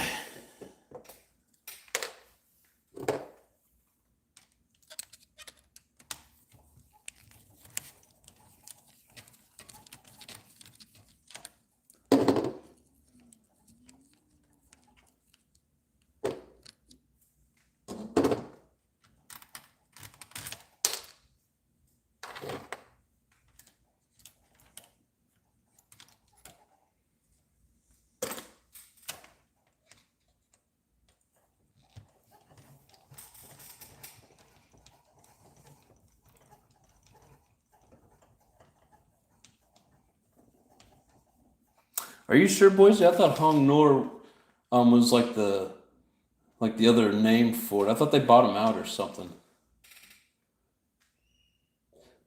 Yeah, Jay, I do like the way the C Hub handles.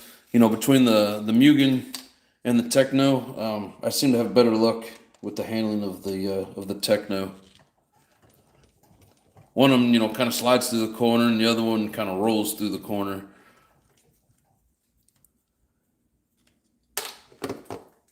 That's an awful little screw to be dropping.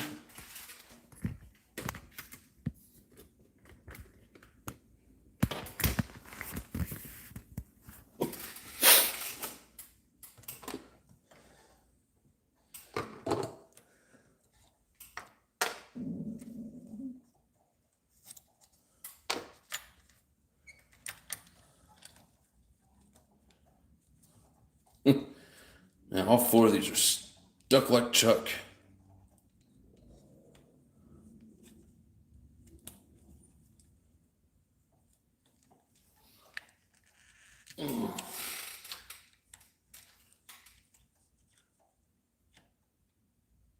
Was it Hong Nor Offna?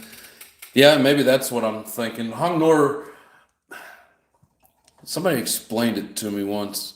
Like Hong Nor was like the distributor or something, but I think they might have even like taken over Offna, bought him out or something. I don't know. There's so much history to RC stuff. Trying to keep it all straight, it's a pain in the ass. Just like trying to get these damn axles out of here. I've never had so much trouble trying to remove hubs and axles.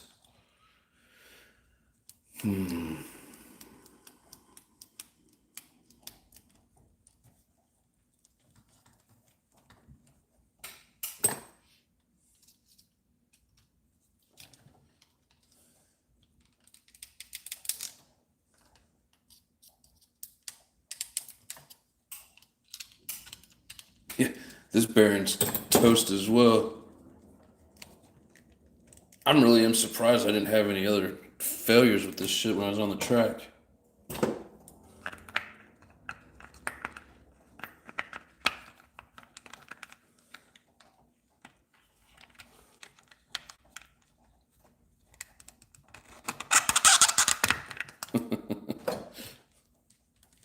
Jesus.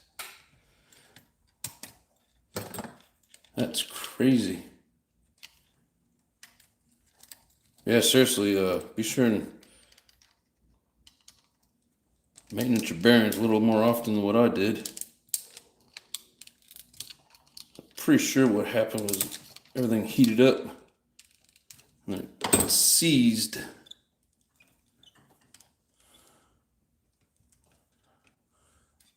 Oh, there you go. Turn.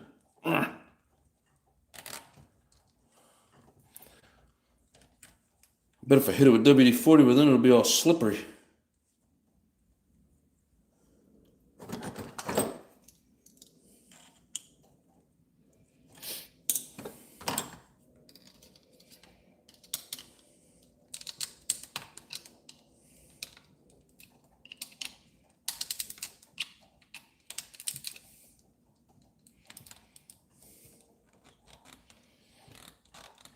Come on.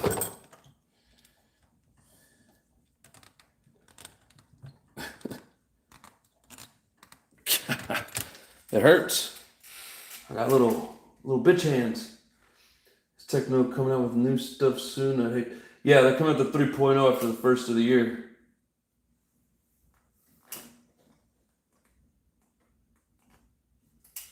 Only handles, but doesn't chew itself apart.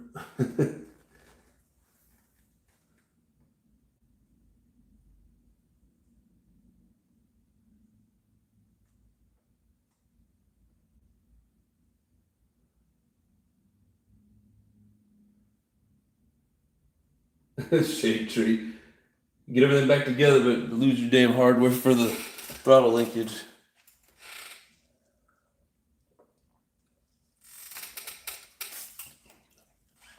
That's not good.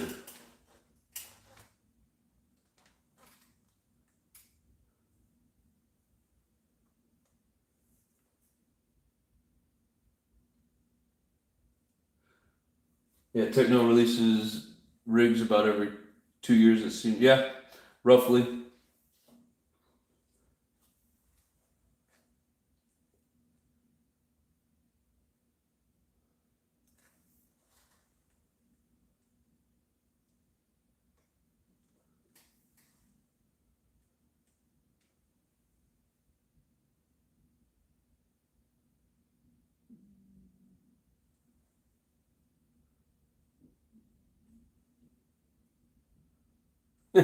Good point, Bob. By the time you get your MP11 kit, the TKI2 will be coming out for sure.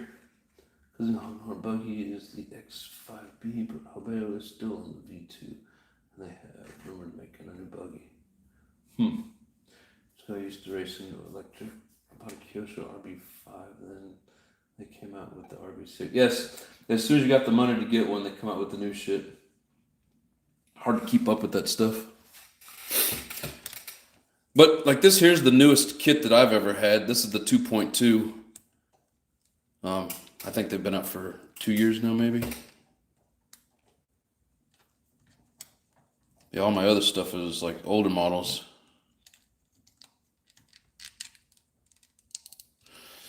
Ah, come on. Get out of there.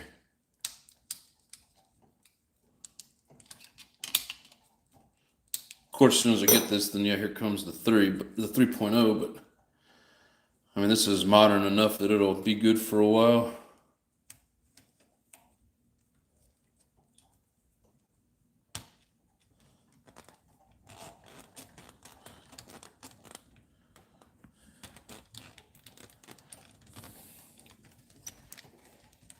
Come on, get off.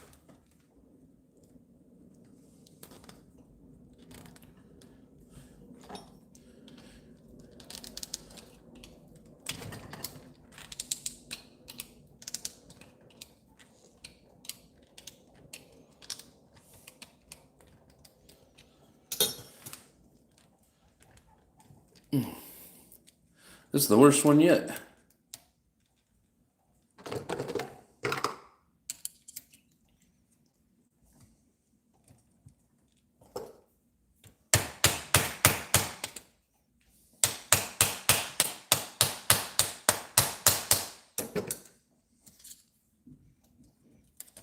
It worked. Rubber handle against plastic handle. And of course, now you're stuck in the damn bearing.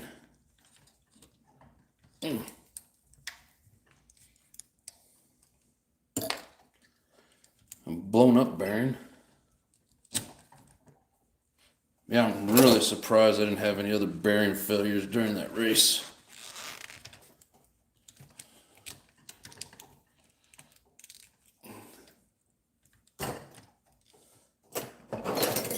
Rubber handle. Ow. Still hurts.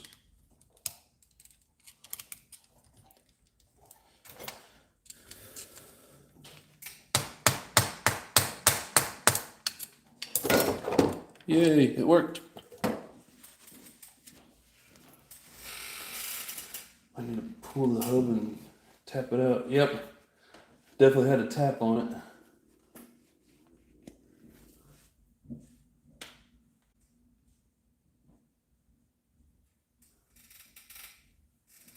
Run two-stroke and lipos.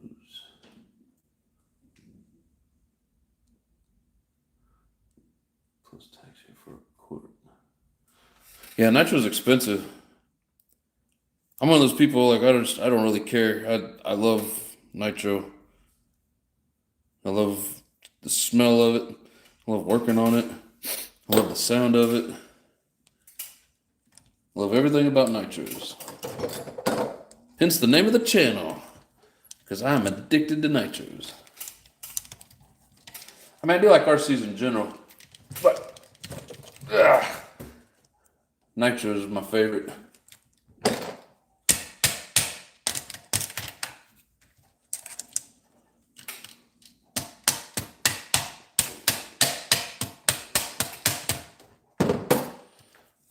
Come on, stupid. Get out of there.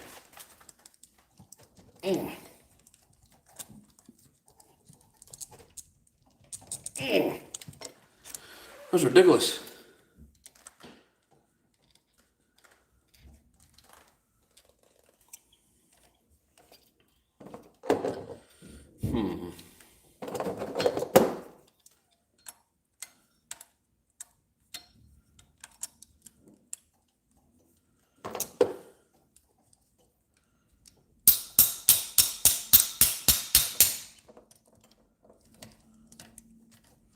Can't tell if that's working or not.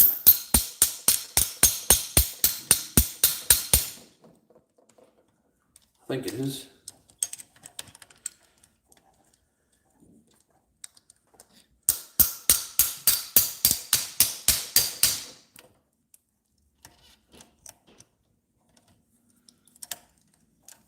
I know I'm not damaging anything.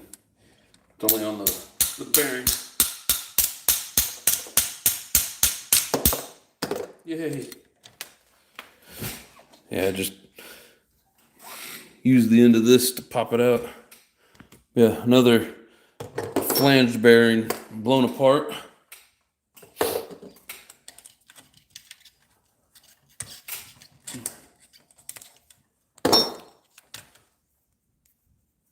At least both these bearings spun though.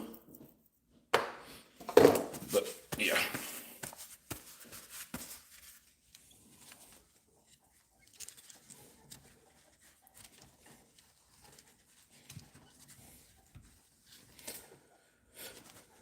Maybe I'll gain a couple of seconds on my lap time.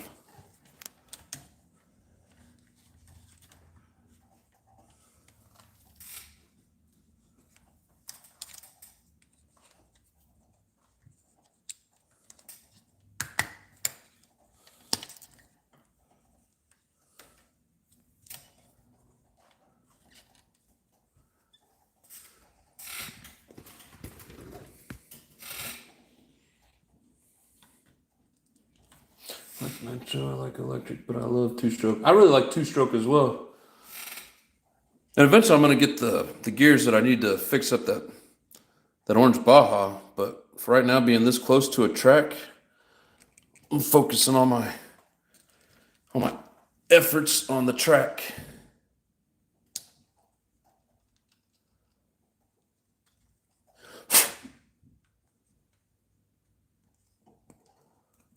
Come on, get in there.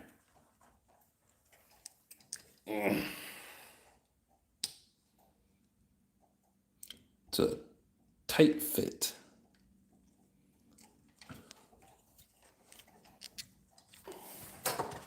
It's tight like a tiger.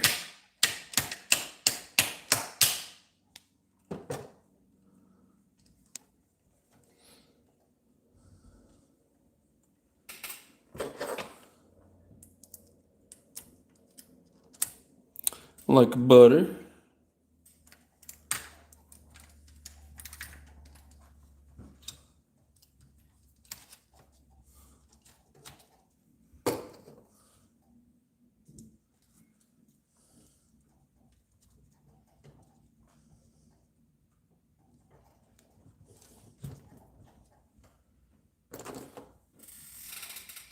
Guess I like the mechanical aspect of the most. Yeah, I like the mechanical. Snap, crackle, pop. Nitro's easier than electric once you learn it. I mean, I've blown up a couple of electric motors and ESCs because, you know, the wrong spec for the vehicle and gearing and all that. So yeah, if you don't know what you're doing with electric, it's pain in the butt.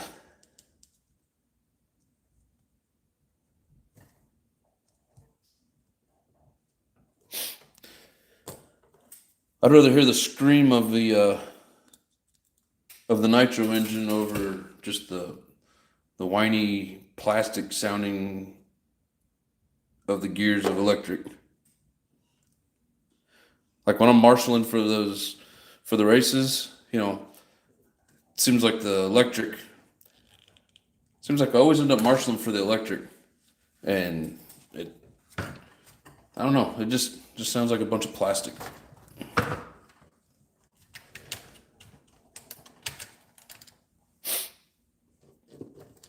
There's nothing wrong with electric though. They're fun.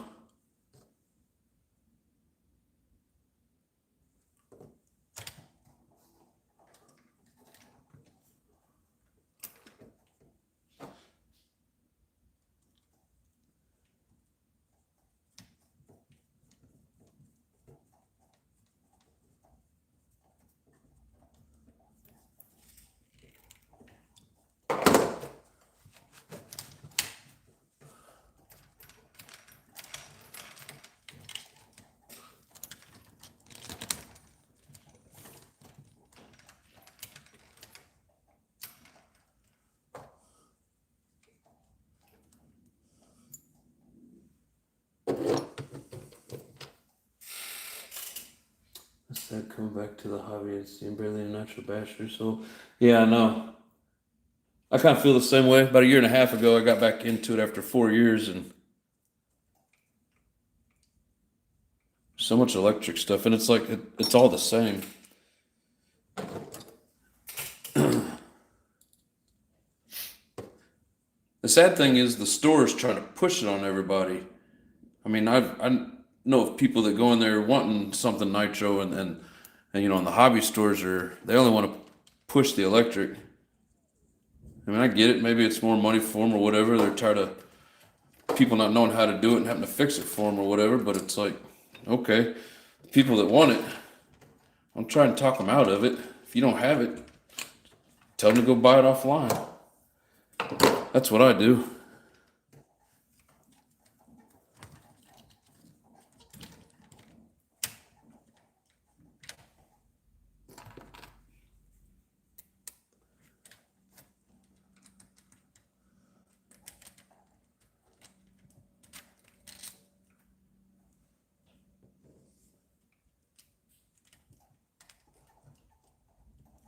Oops. Put this on before.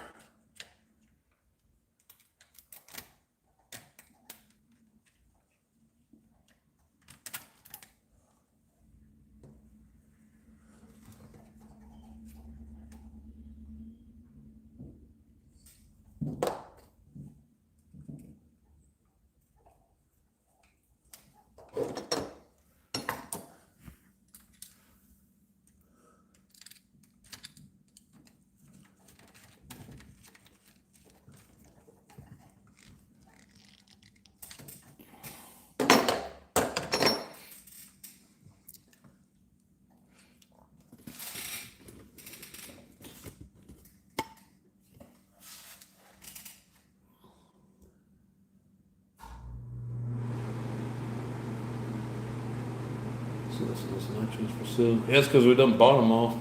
We're parking on weekdays when people are there. There's maybe a cop cruising through.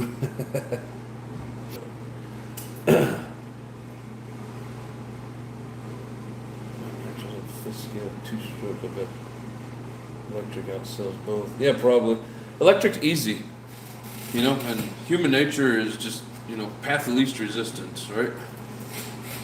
I mean, whether we want to admit it, we're all a little lazy. But, all right. Now comes the fun stuff.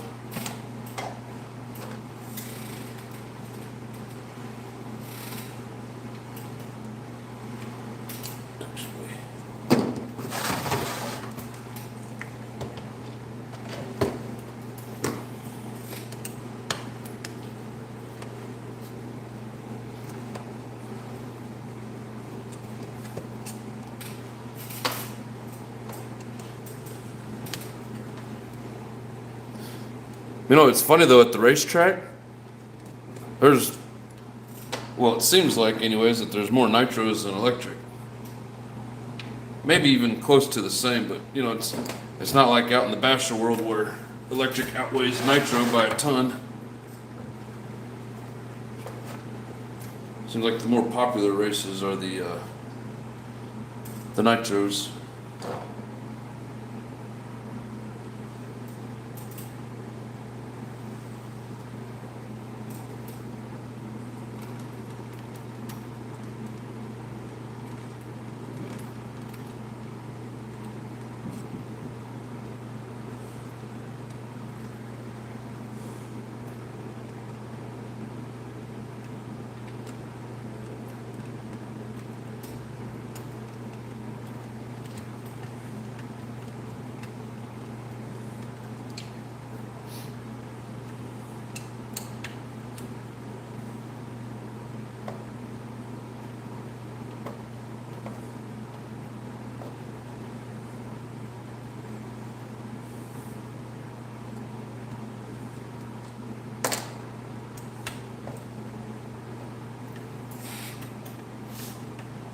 It's not just laziness, it's cheaper.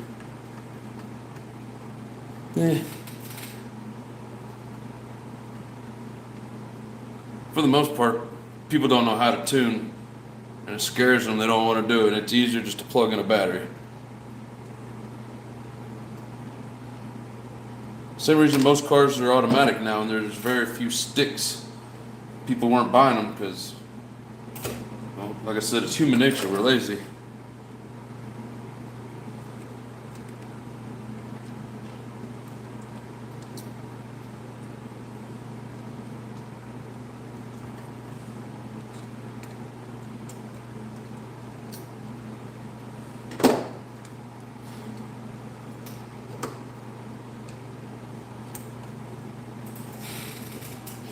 Just Joe, what's up?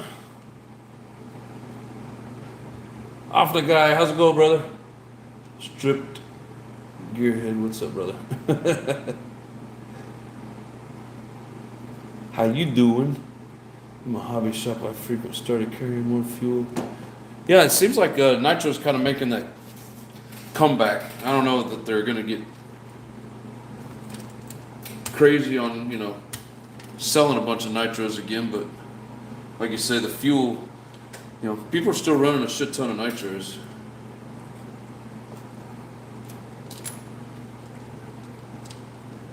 And it's funny with anything in life, people will quit buying it and then won't necessarily want it until the manufacturers quit making it. Yeah, that bearing there's about to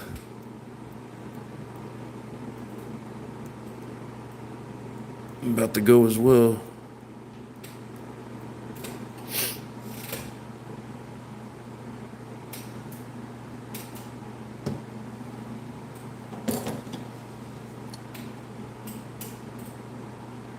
This is going to be complicated. If I can do this, I have to tear the whole thing apart.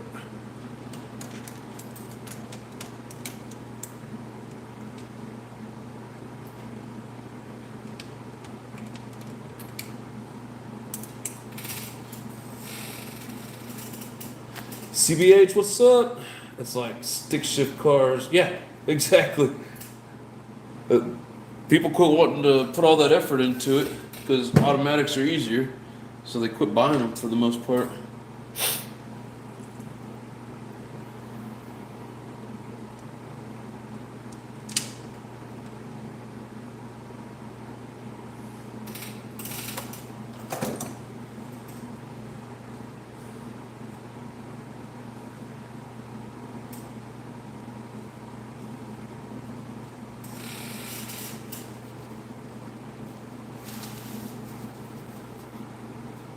So I don't want to give away too much of his personal business, but for those of you that pray to a higher being, keep offering God in your prayers. Had a little bit of a issue. If he wants to talk about it, I'll let him, but you know, let him have his privacy on him. But just keep him in your prayers. That's all we're asking.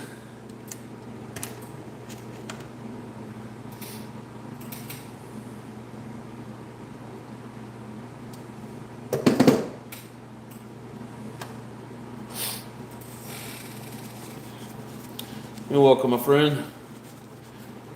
Definitely all the older millennial guys are bringing them out again and having fun with them. Yep. I'm an older Gen X.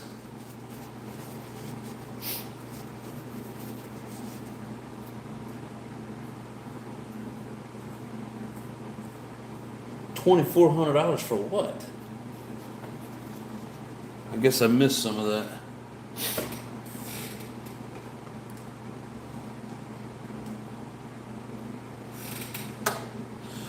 All right, see if I can get this bearing back in there. It's gonna be kind of tough. Maybe if we start taking some of this other stuff. I gotta replace this brace anyways. And while I'm at it, I'm gonna pull out the steering stuff, hopefully, and change the bearings in there as well. So I might as well just start taking off this top plate so we have better access.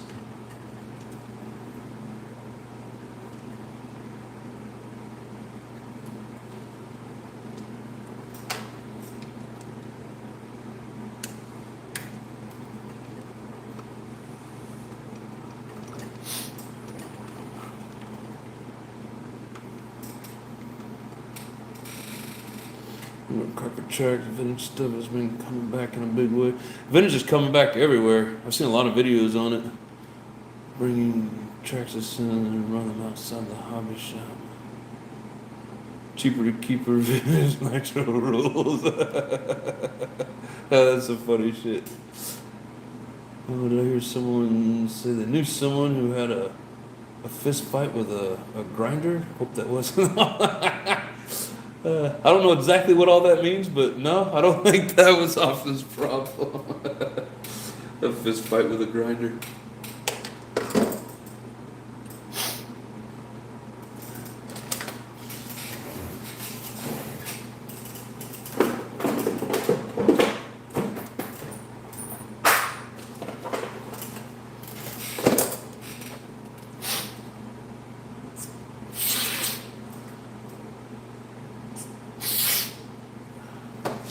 Damn nose. All right.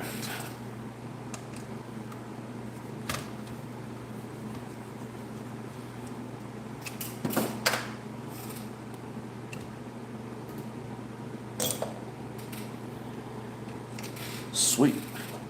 I can get right in there. Yeah, maybe.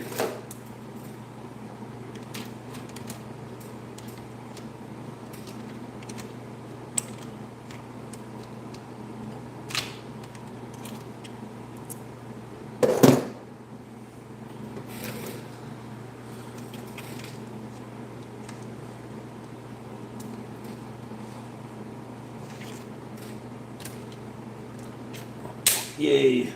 Success.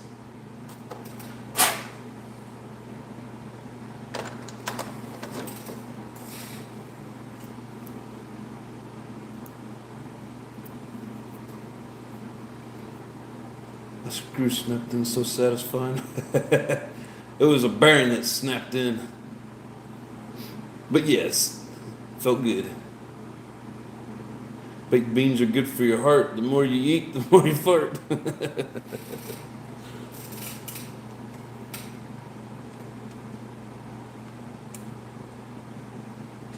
It's gonna feel so nice getting all these bearings replaced.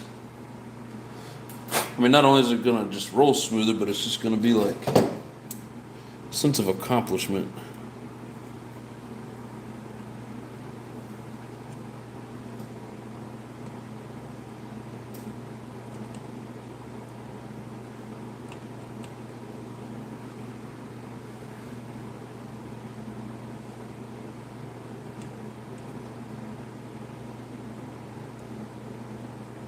Come on, Shim.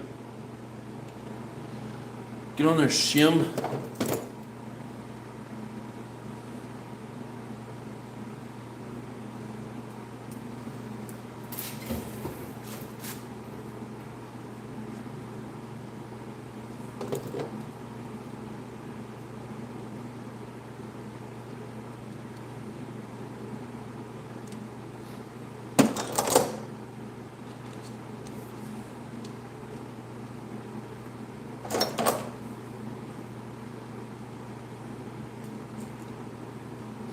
Got the shim in there.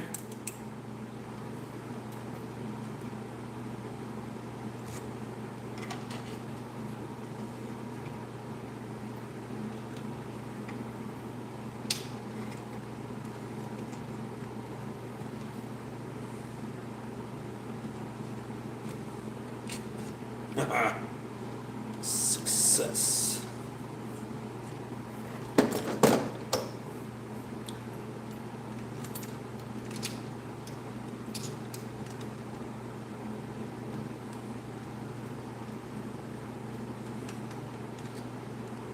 I like it when things go according to plan.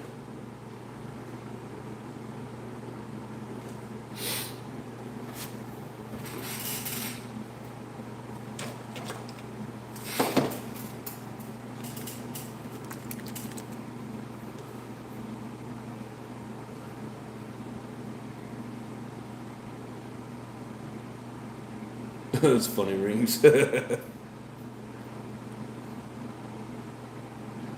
Someone tagged Jay in his live that he farted in. I remember that live.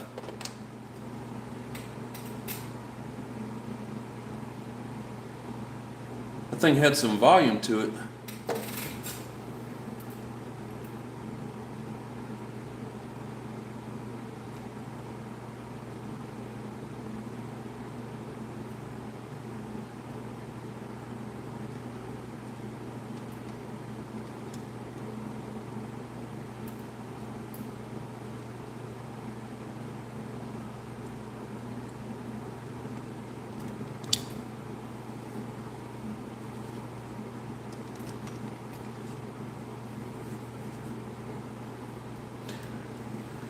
I think I need to make this one here a little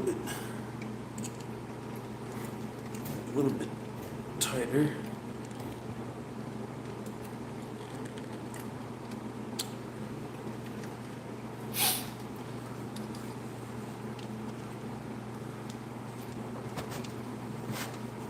I think my stand needs some new bearings in it.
You need anything to support the race scene?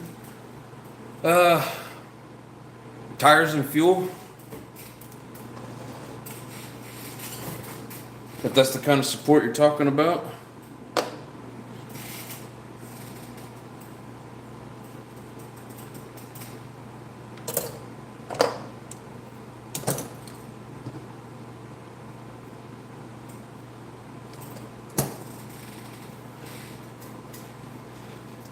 Right here, for sure, brother. All we can do is Loctite this crazy life and hope for the best, right?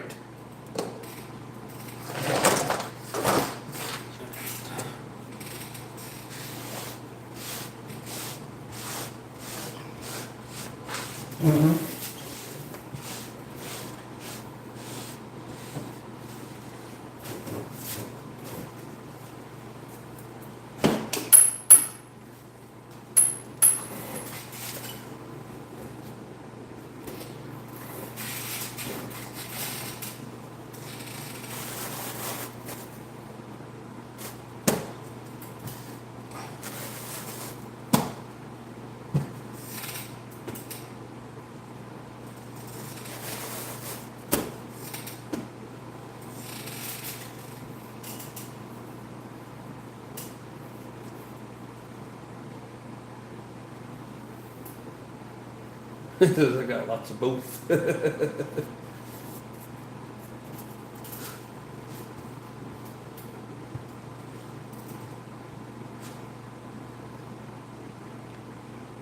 Yeah, if you're looking to donate specifically 30%, 9% oil on the fuel, and then tires, I'm pretty specific on the brand right at the moment for the condition of the track that I'm on. But you know me, never looking for a handout. Just looking to have fun.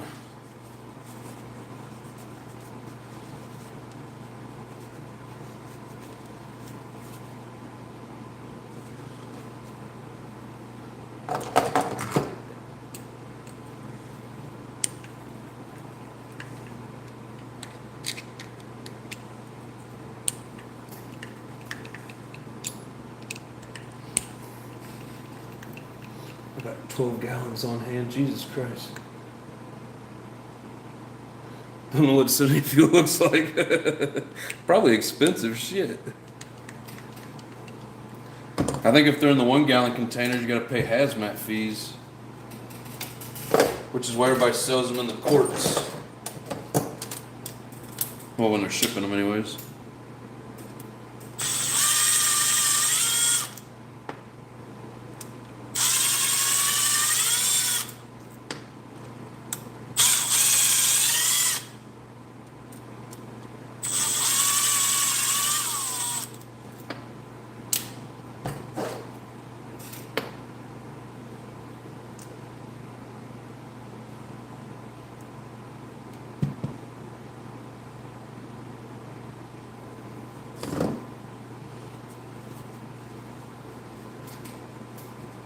Yeah, it sucks. I only ran like,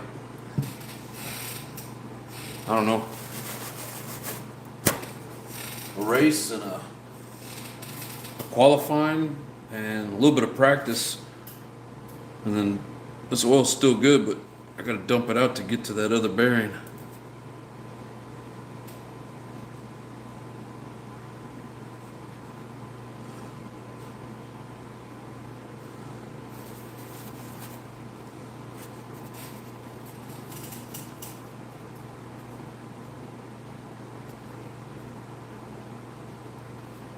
They sell Flashpoint down here at the down here at this track that I go to, but they also got the VP, and I've already been using the VP, so I just stuck with it, which are pretty much the same thing.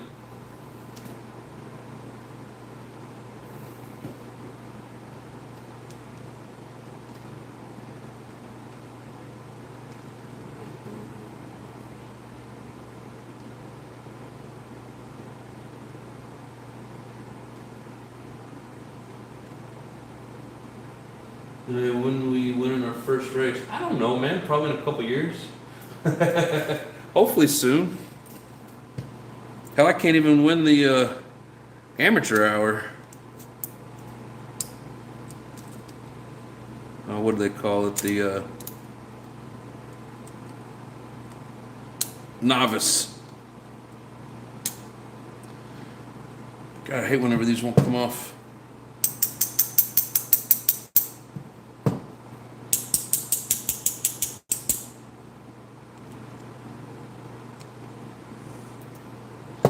No, hopefully we'll win pretty soon.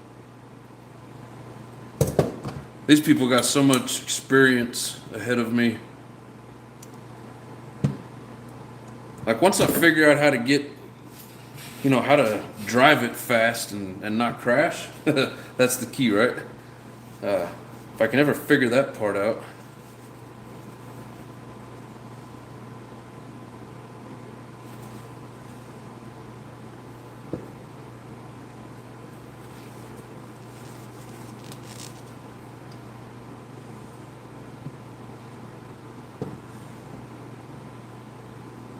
I mean, these bearings still aren't bad. Some of these I'll just save for like practicing and backups and whatever, but for the race, we're gonna throw in some new shit. Some new shits.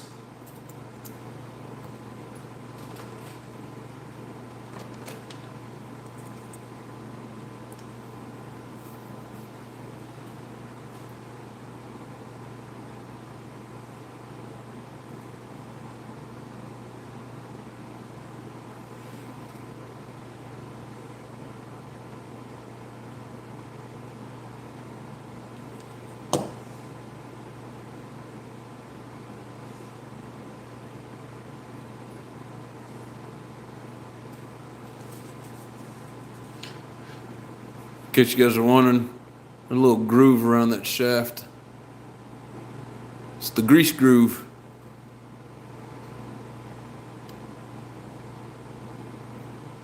Put you some white lithium grease there.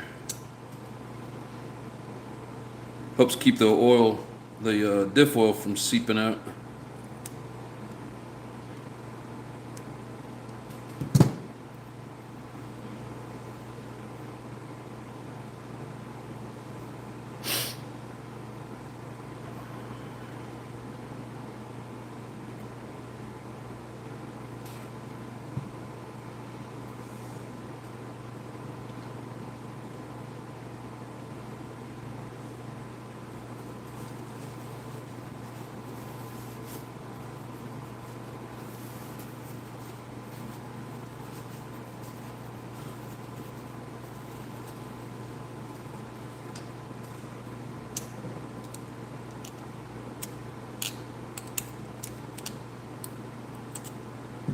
Rings is like a kid with a new toy every time he gets the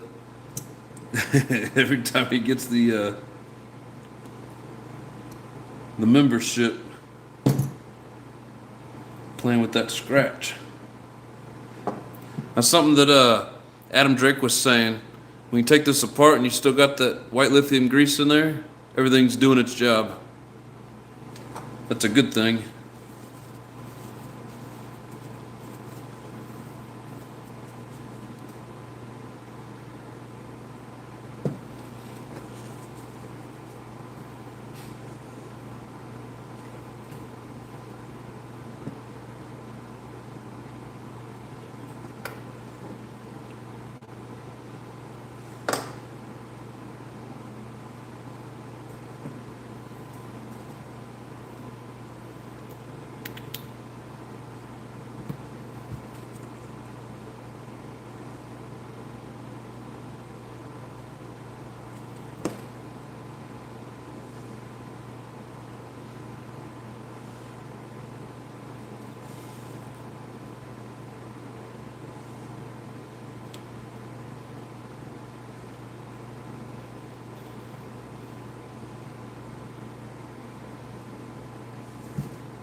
Come on, get in there.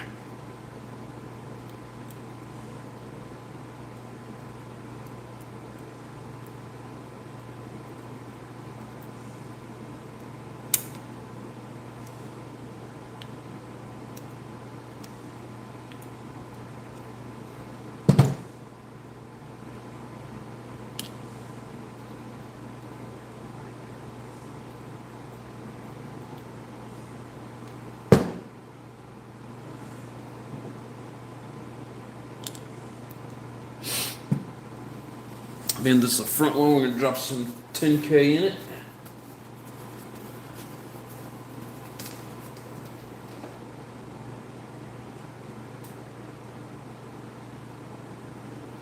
Have a good night, Just Joe. Probably missed you, you're already out, but all the same.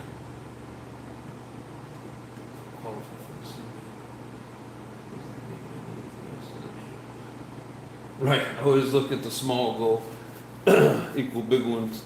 Said we don't have enough people. I guess we'll get more as the season goes on, but not enough people in these smaller local races to have like A, B, and C mains. It's each class just kind of has an A main.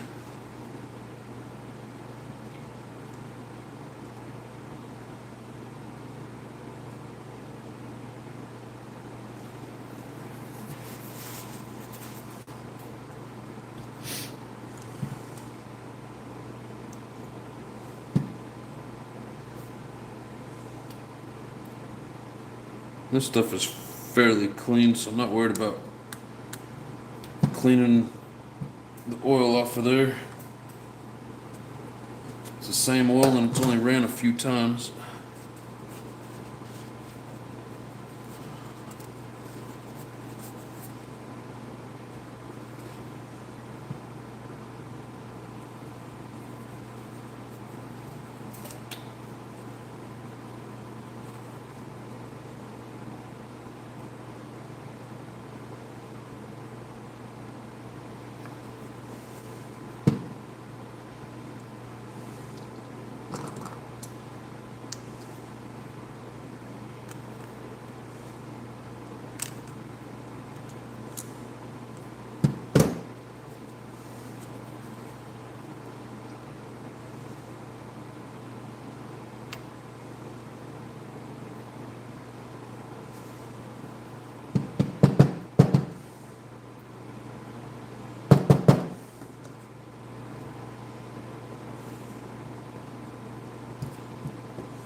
Covered in silicone.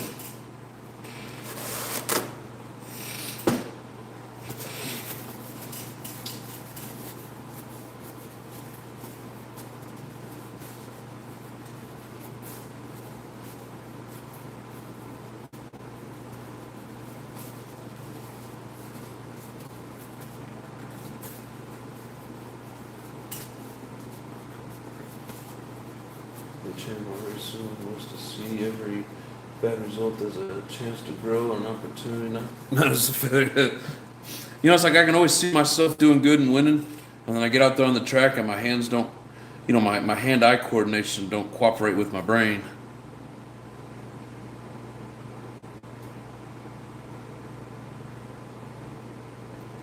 If we could just get it to do what we think.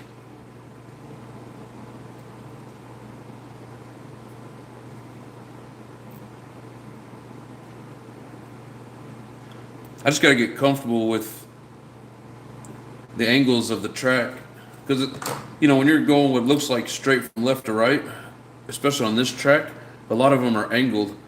It's not straight up 90-degree, or horizontal. It's not straight across at what would be like a 90-degree. Like, it has angles. So if you don't get it lined up just right and angle it a couple degrees one way or the other, you're not doing very good. I just got to get the angles right, and then got to get the speed. I come up the corners and I get real timid with it, and I let off and just kind of roll around the corner instead of sliding around the corner or turning hard through the corner, whatever.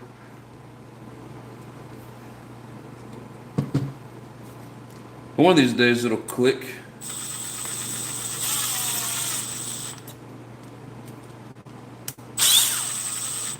That's the hope, anyways.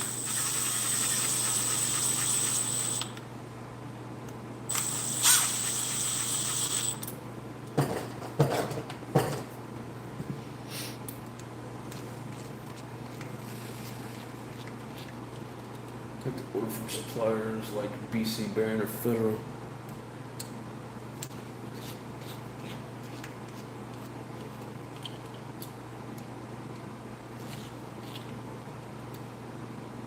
Nova front, OS rear bearing. That's a good option.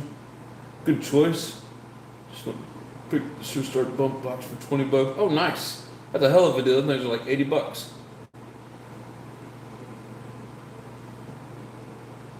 A hell of a nice deal.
Come on, get in there.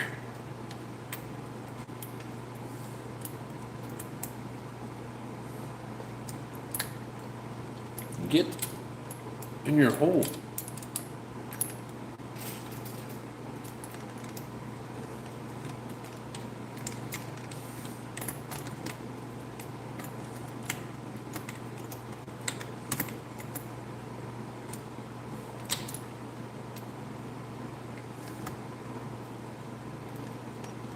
Oh, get in there.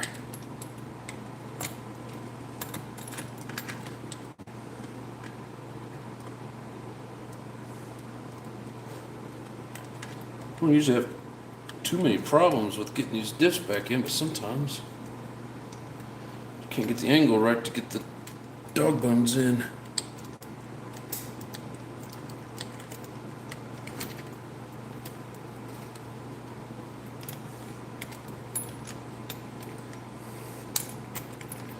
Stop fighting me.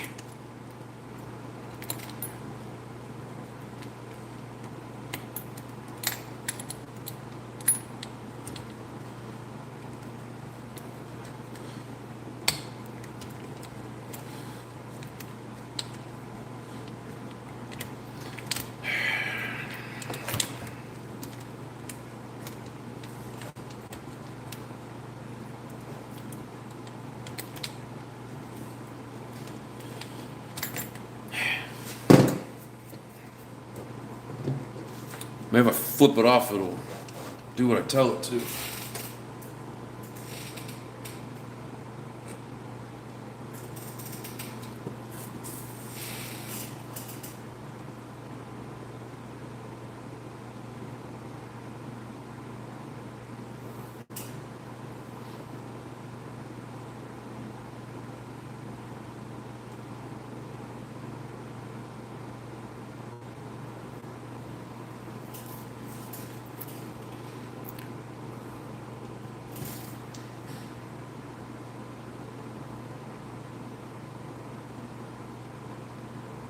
Take a breath.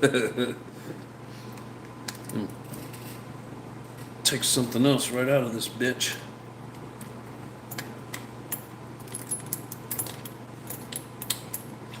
It's like there's a sweet spot.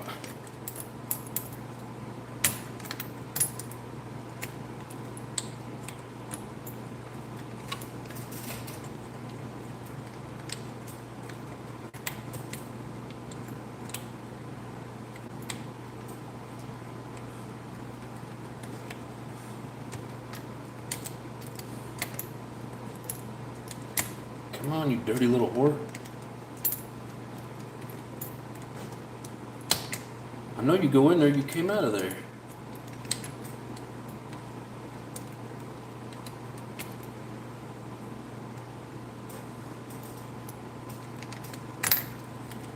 I mean, it's nice you can just pop these ends off, but if you can't get the damn thing in, does it really matter?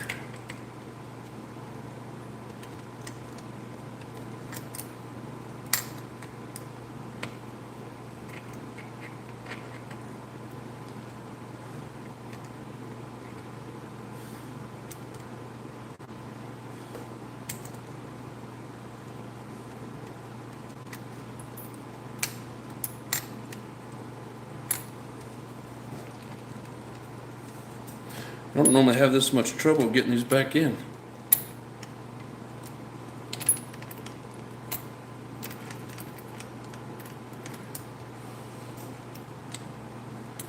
This piece of shit.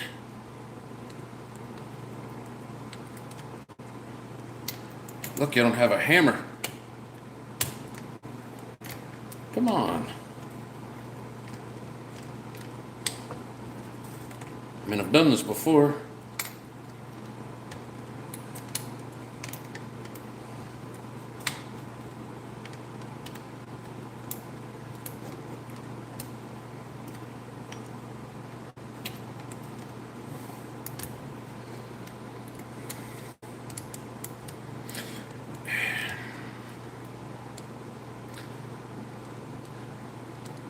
That, and I think the fact that my fingers got silicone. You're fucking dog shit.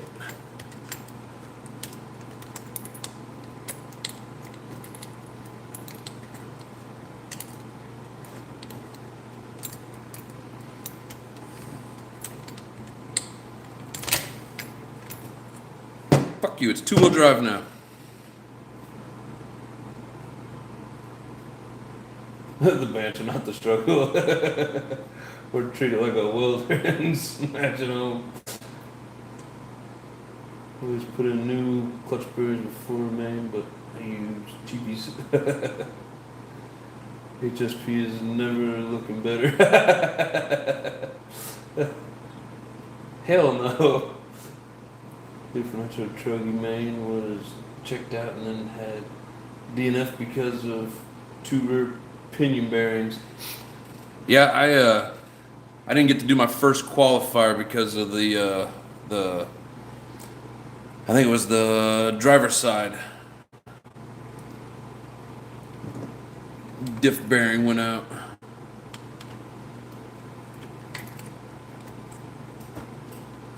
All right, being a sorry ass piece of shit. And do what you're told.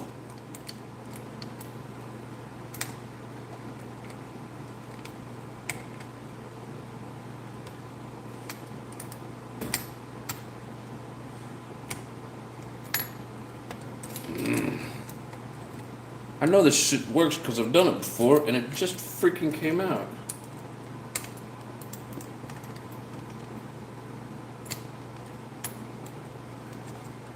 Come on, you're right there, stupid.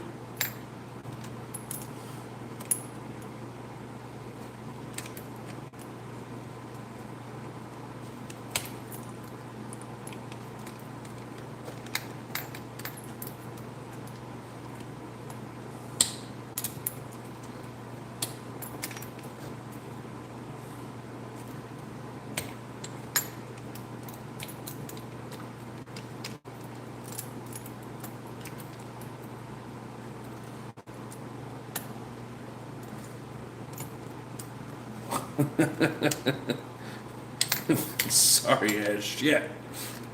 What the hell? It's like it's designed to have no room to do this.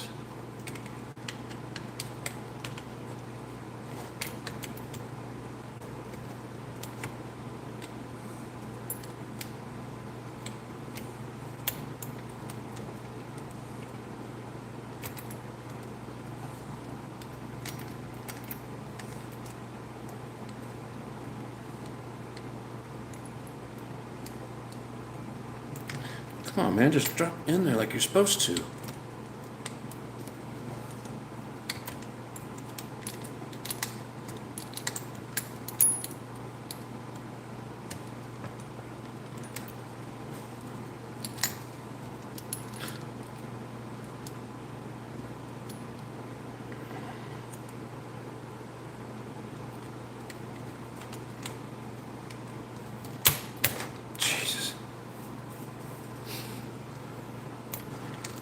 That's like the dumbest shit ever. You gotta get it lined up just right or it does not work at all. Just put the axis in after.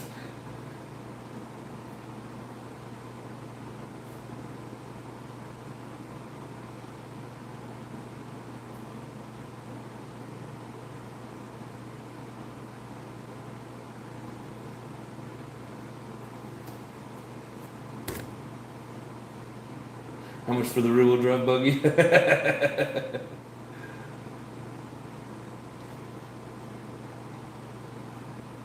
Let's get a room for man hands. Yeah. And she rolls so nice and smooth. All right, I'm gonna lube her up and close her up.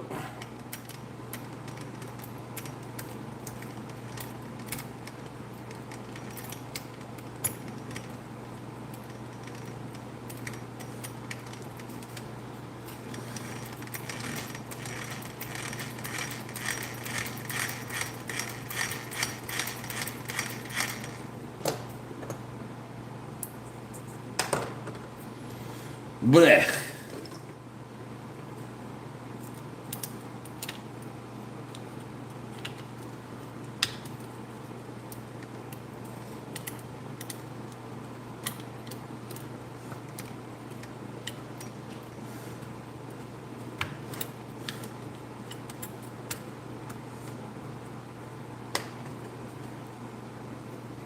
Oh, Jesus, really?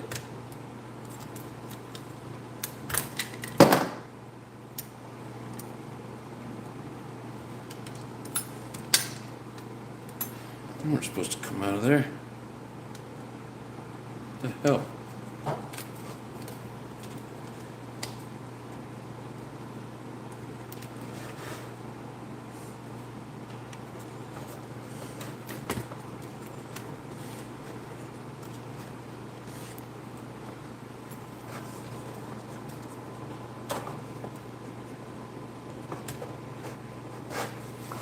There.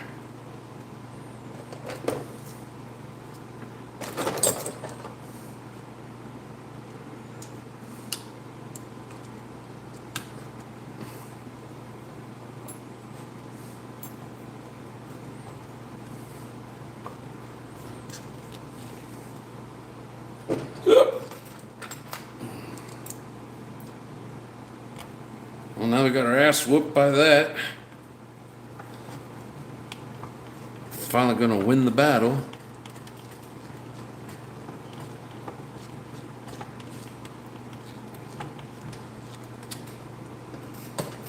I knew there was a sweet spot in there somewhere, and I wasn't gonna give up and take everything else apart to get it in there. I needed to find that sweet spot so I know I can get it when I need to.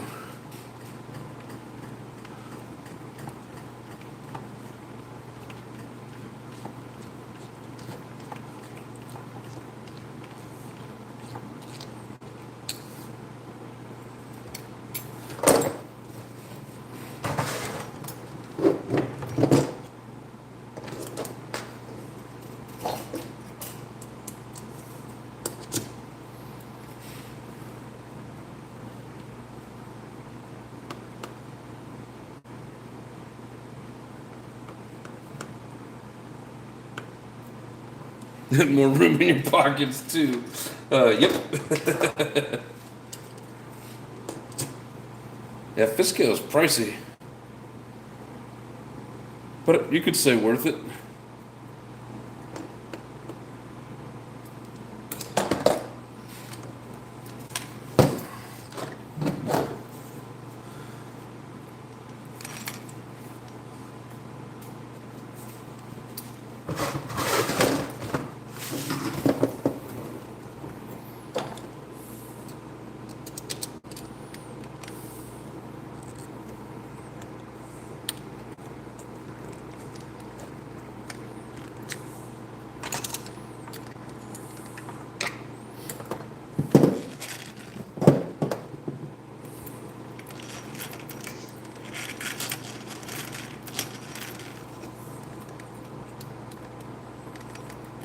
Let me make this tighter. Guess I should have tightened this down when I had the back deal off so I could hold it in place.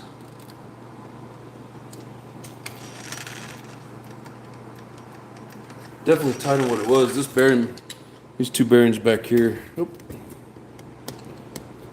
The rear, can't even see it, but the center drive shaft. This guy here, it was really loose.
You got like 4 or 5 washers here, so if you take this apart, you gotta be careful you don't lose them.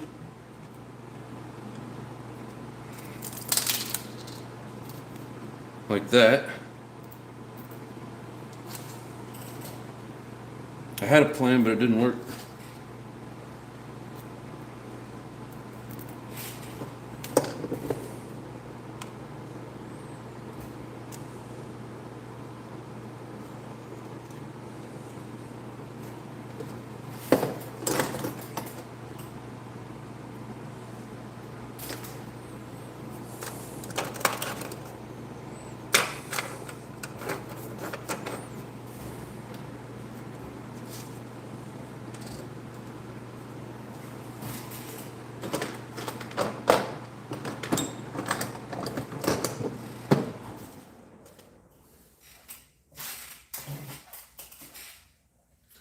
Still missing one, but I don't think it went to the floor.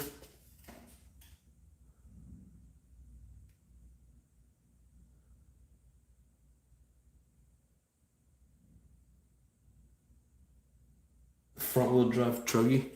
It just seems like it wouldn't be very fun.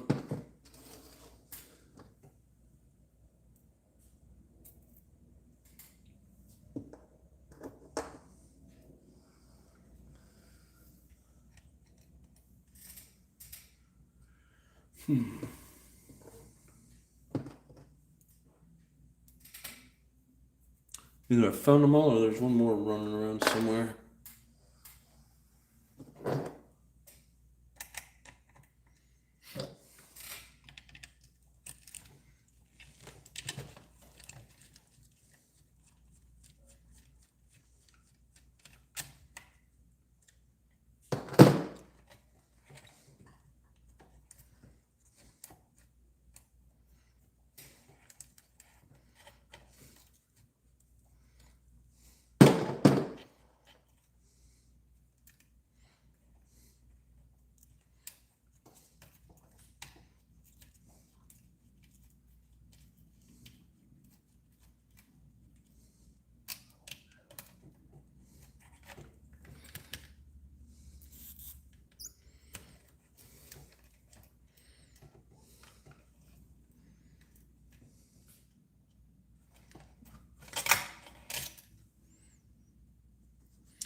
That's what I thought. There should be a fifth one.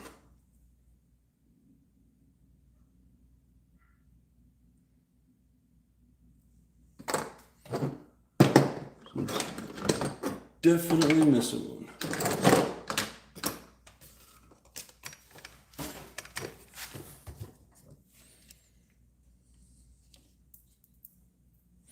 Just heard something hit the floor.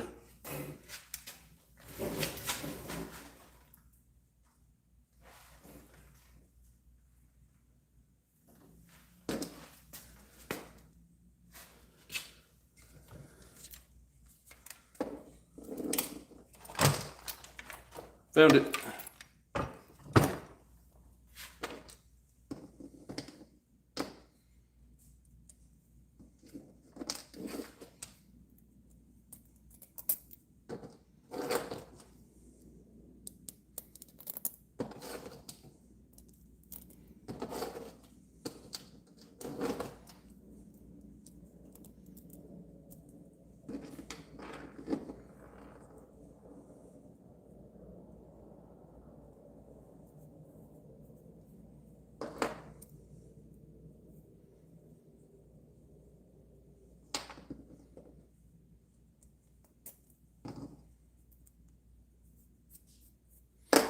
Alrighty. Oh, didn't realize I still zoomed in, sorry.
Come on.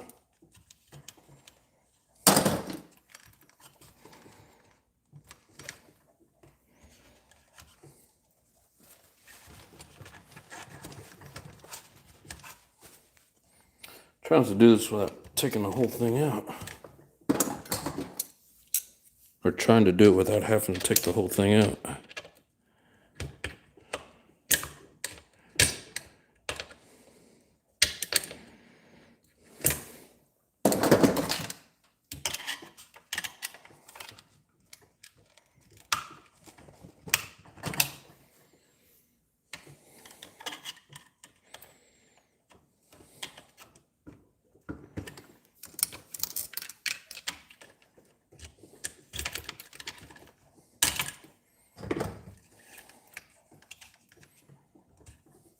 Yeah, you got it.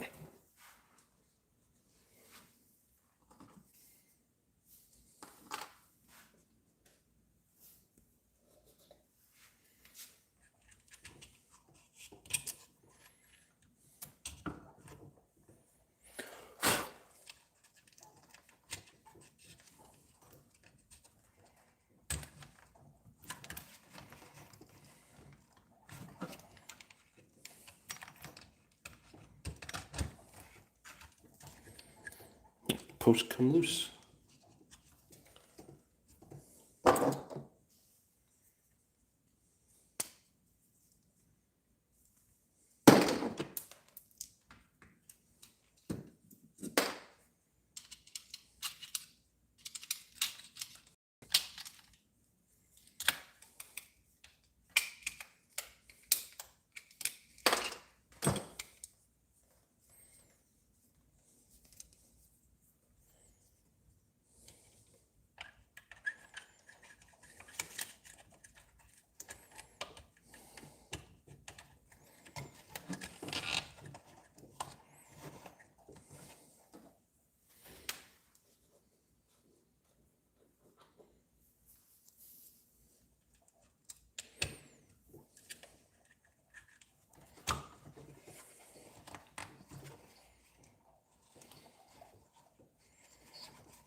What's everybody working on this evening?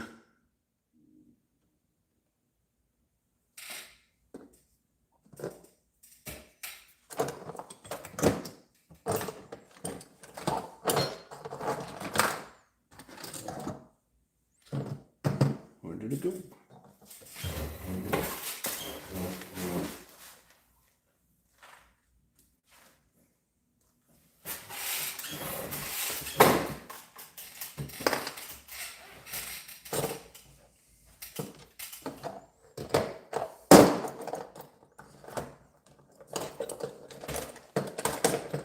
I lost my nut.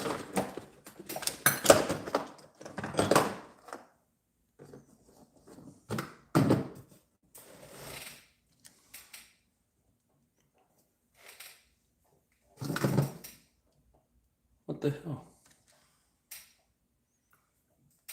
Ah, it's one of these, and I used one of these because this nut is stuck to the tie rod.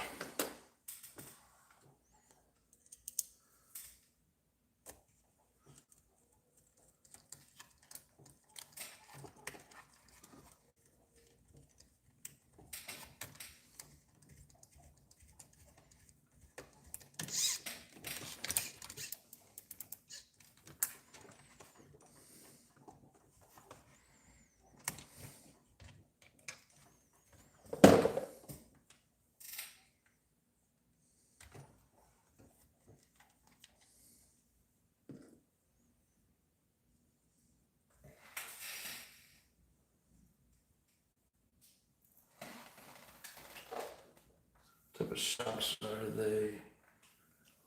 The shocks on here, they're just stock Techno.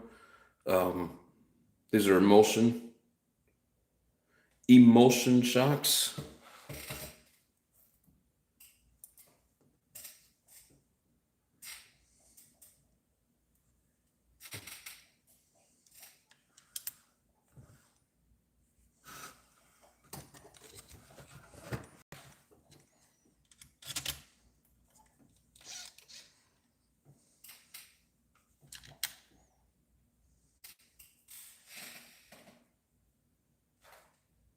Kyosho Landmax 1/8 4x4 rally. Oh, nice. Getting ready to put a.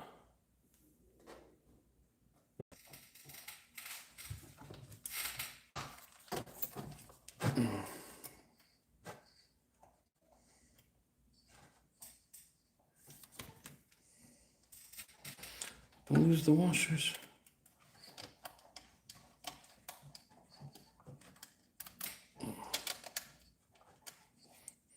Hate that little stack of washers.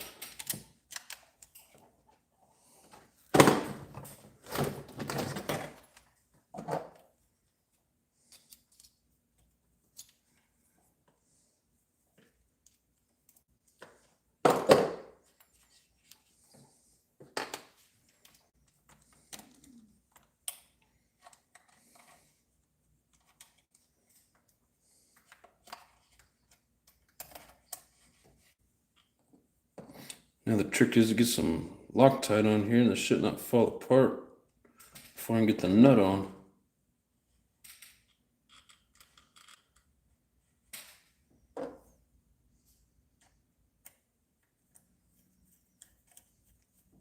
I did it.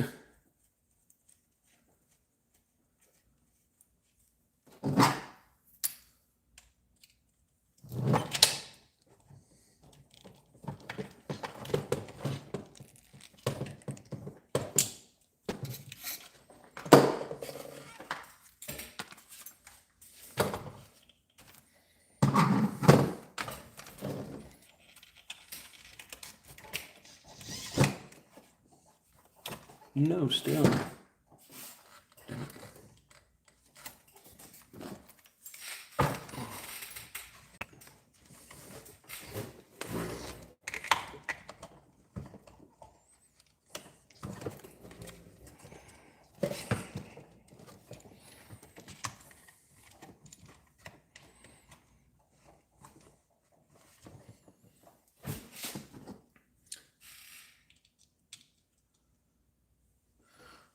I know I should put the top plate on it, but We gotta change out that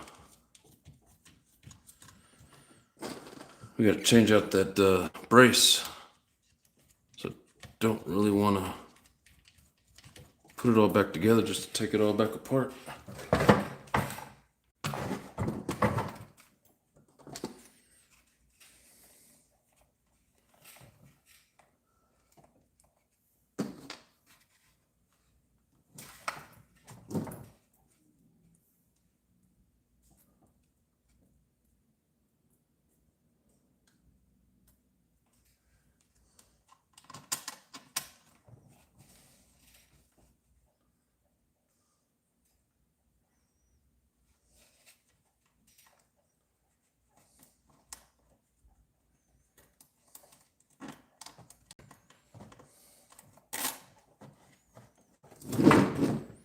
Sit still.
Alrighty.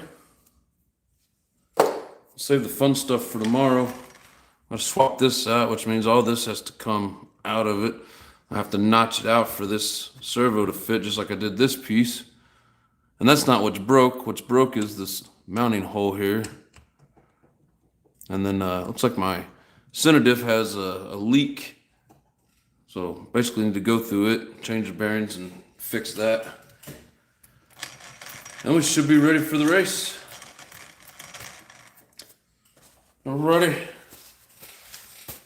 That's going to be it for tonight. What's the difference between a 2.0 and a 2.2?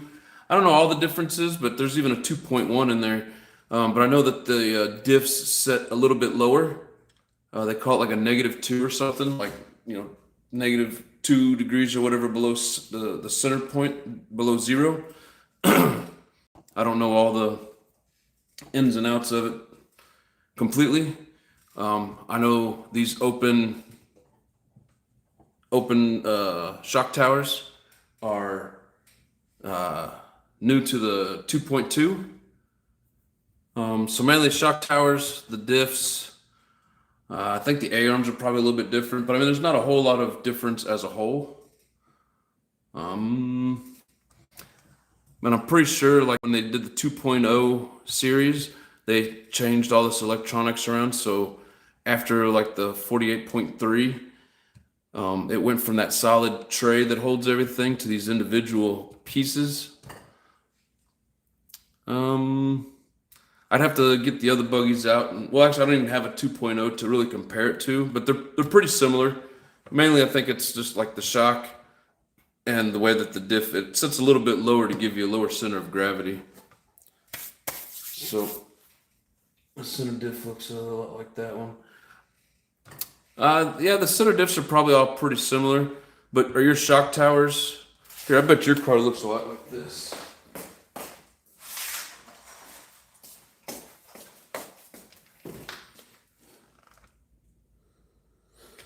So the shock tower is solid. Also, the way that the sway bar attaches, it's a little bit different. And like this here stays loose, and it has like these are kind of like a bushing, different sizes for different amounts of play. These are a little more solid. Like I said, the diff sits a little bit lower in the newer one. But even like the rear shock tower, see how it's solid across the top? And then this rear is open. But again, this is like a 4.3, but the wing is multiple pieces on here, or the wing mount. It's one piece, and you can adjust the wing mount up and down. There's multiple holes. The older version only has one set of holes. But again, I don't have a 2.0 to compare like what you're asking for. And I don't know on the 2.0 what the shock towers look like. Not 100% sure. I think they're like the other ones, like solid across. Because I'm pretty sure this started with the 2.2. But, anywho, very similar. Yeah, they're all pretty similar. They're just little things that make them different. And I don't think the older ones you can pop off the housing like I did on this to get into the diff. I think you more have to take it apart. So on yours, does the engine mount, is it one long piece like this that goes up under the fuel tank? Or are they more like this, where it's two shorter pieces? Because that right there will tell you which series it is.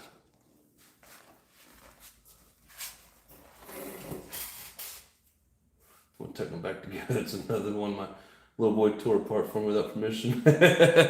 He did you a favor and lost some pieces too, didn't he?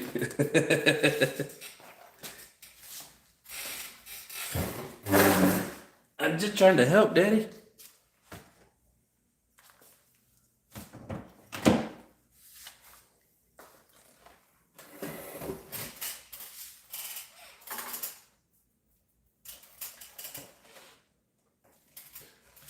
Alrighty, well, we're gonna go ahead and call it for tonight. I appreciate everybody hanging out. It was fun. It was real fun. But anyways, you guys have yourselves a good night. Be back tomorrow, same place, same time. Join me if you can. Until then, I think mine is one piece engine. It has three sides. Huh? Like a full solid piece? There's only two different mounts for these Technos. It's either this or that, where one side is really long and goes up under the fuel tank, and then the other side is short but stretched out like that one. Anyways, we'll talk about it more tomorrow. I think mine one piece in. Yeah, I don't know. I've never seen those. Yes, front is open. Huh, that's weird. Huh. Anywho, learn something new every day. All right, guys, take care. Have fun. Thank you very much. Much love and peace.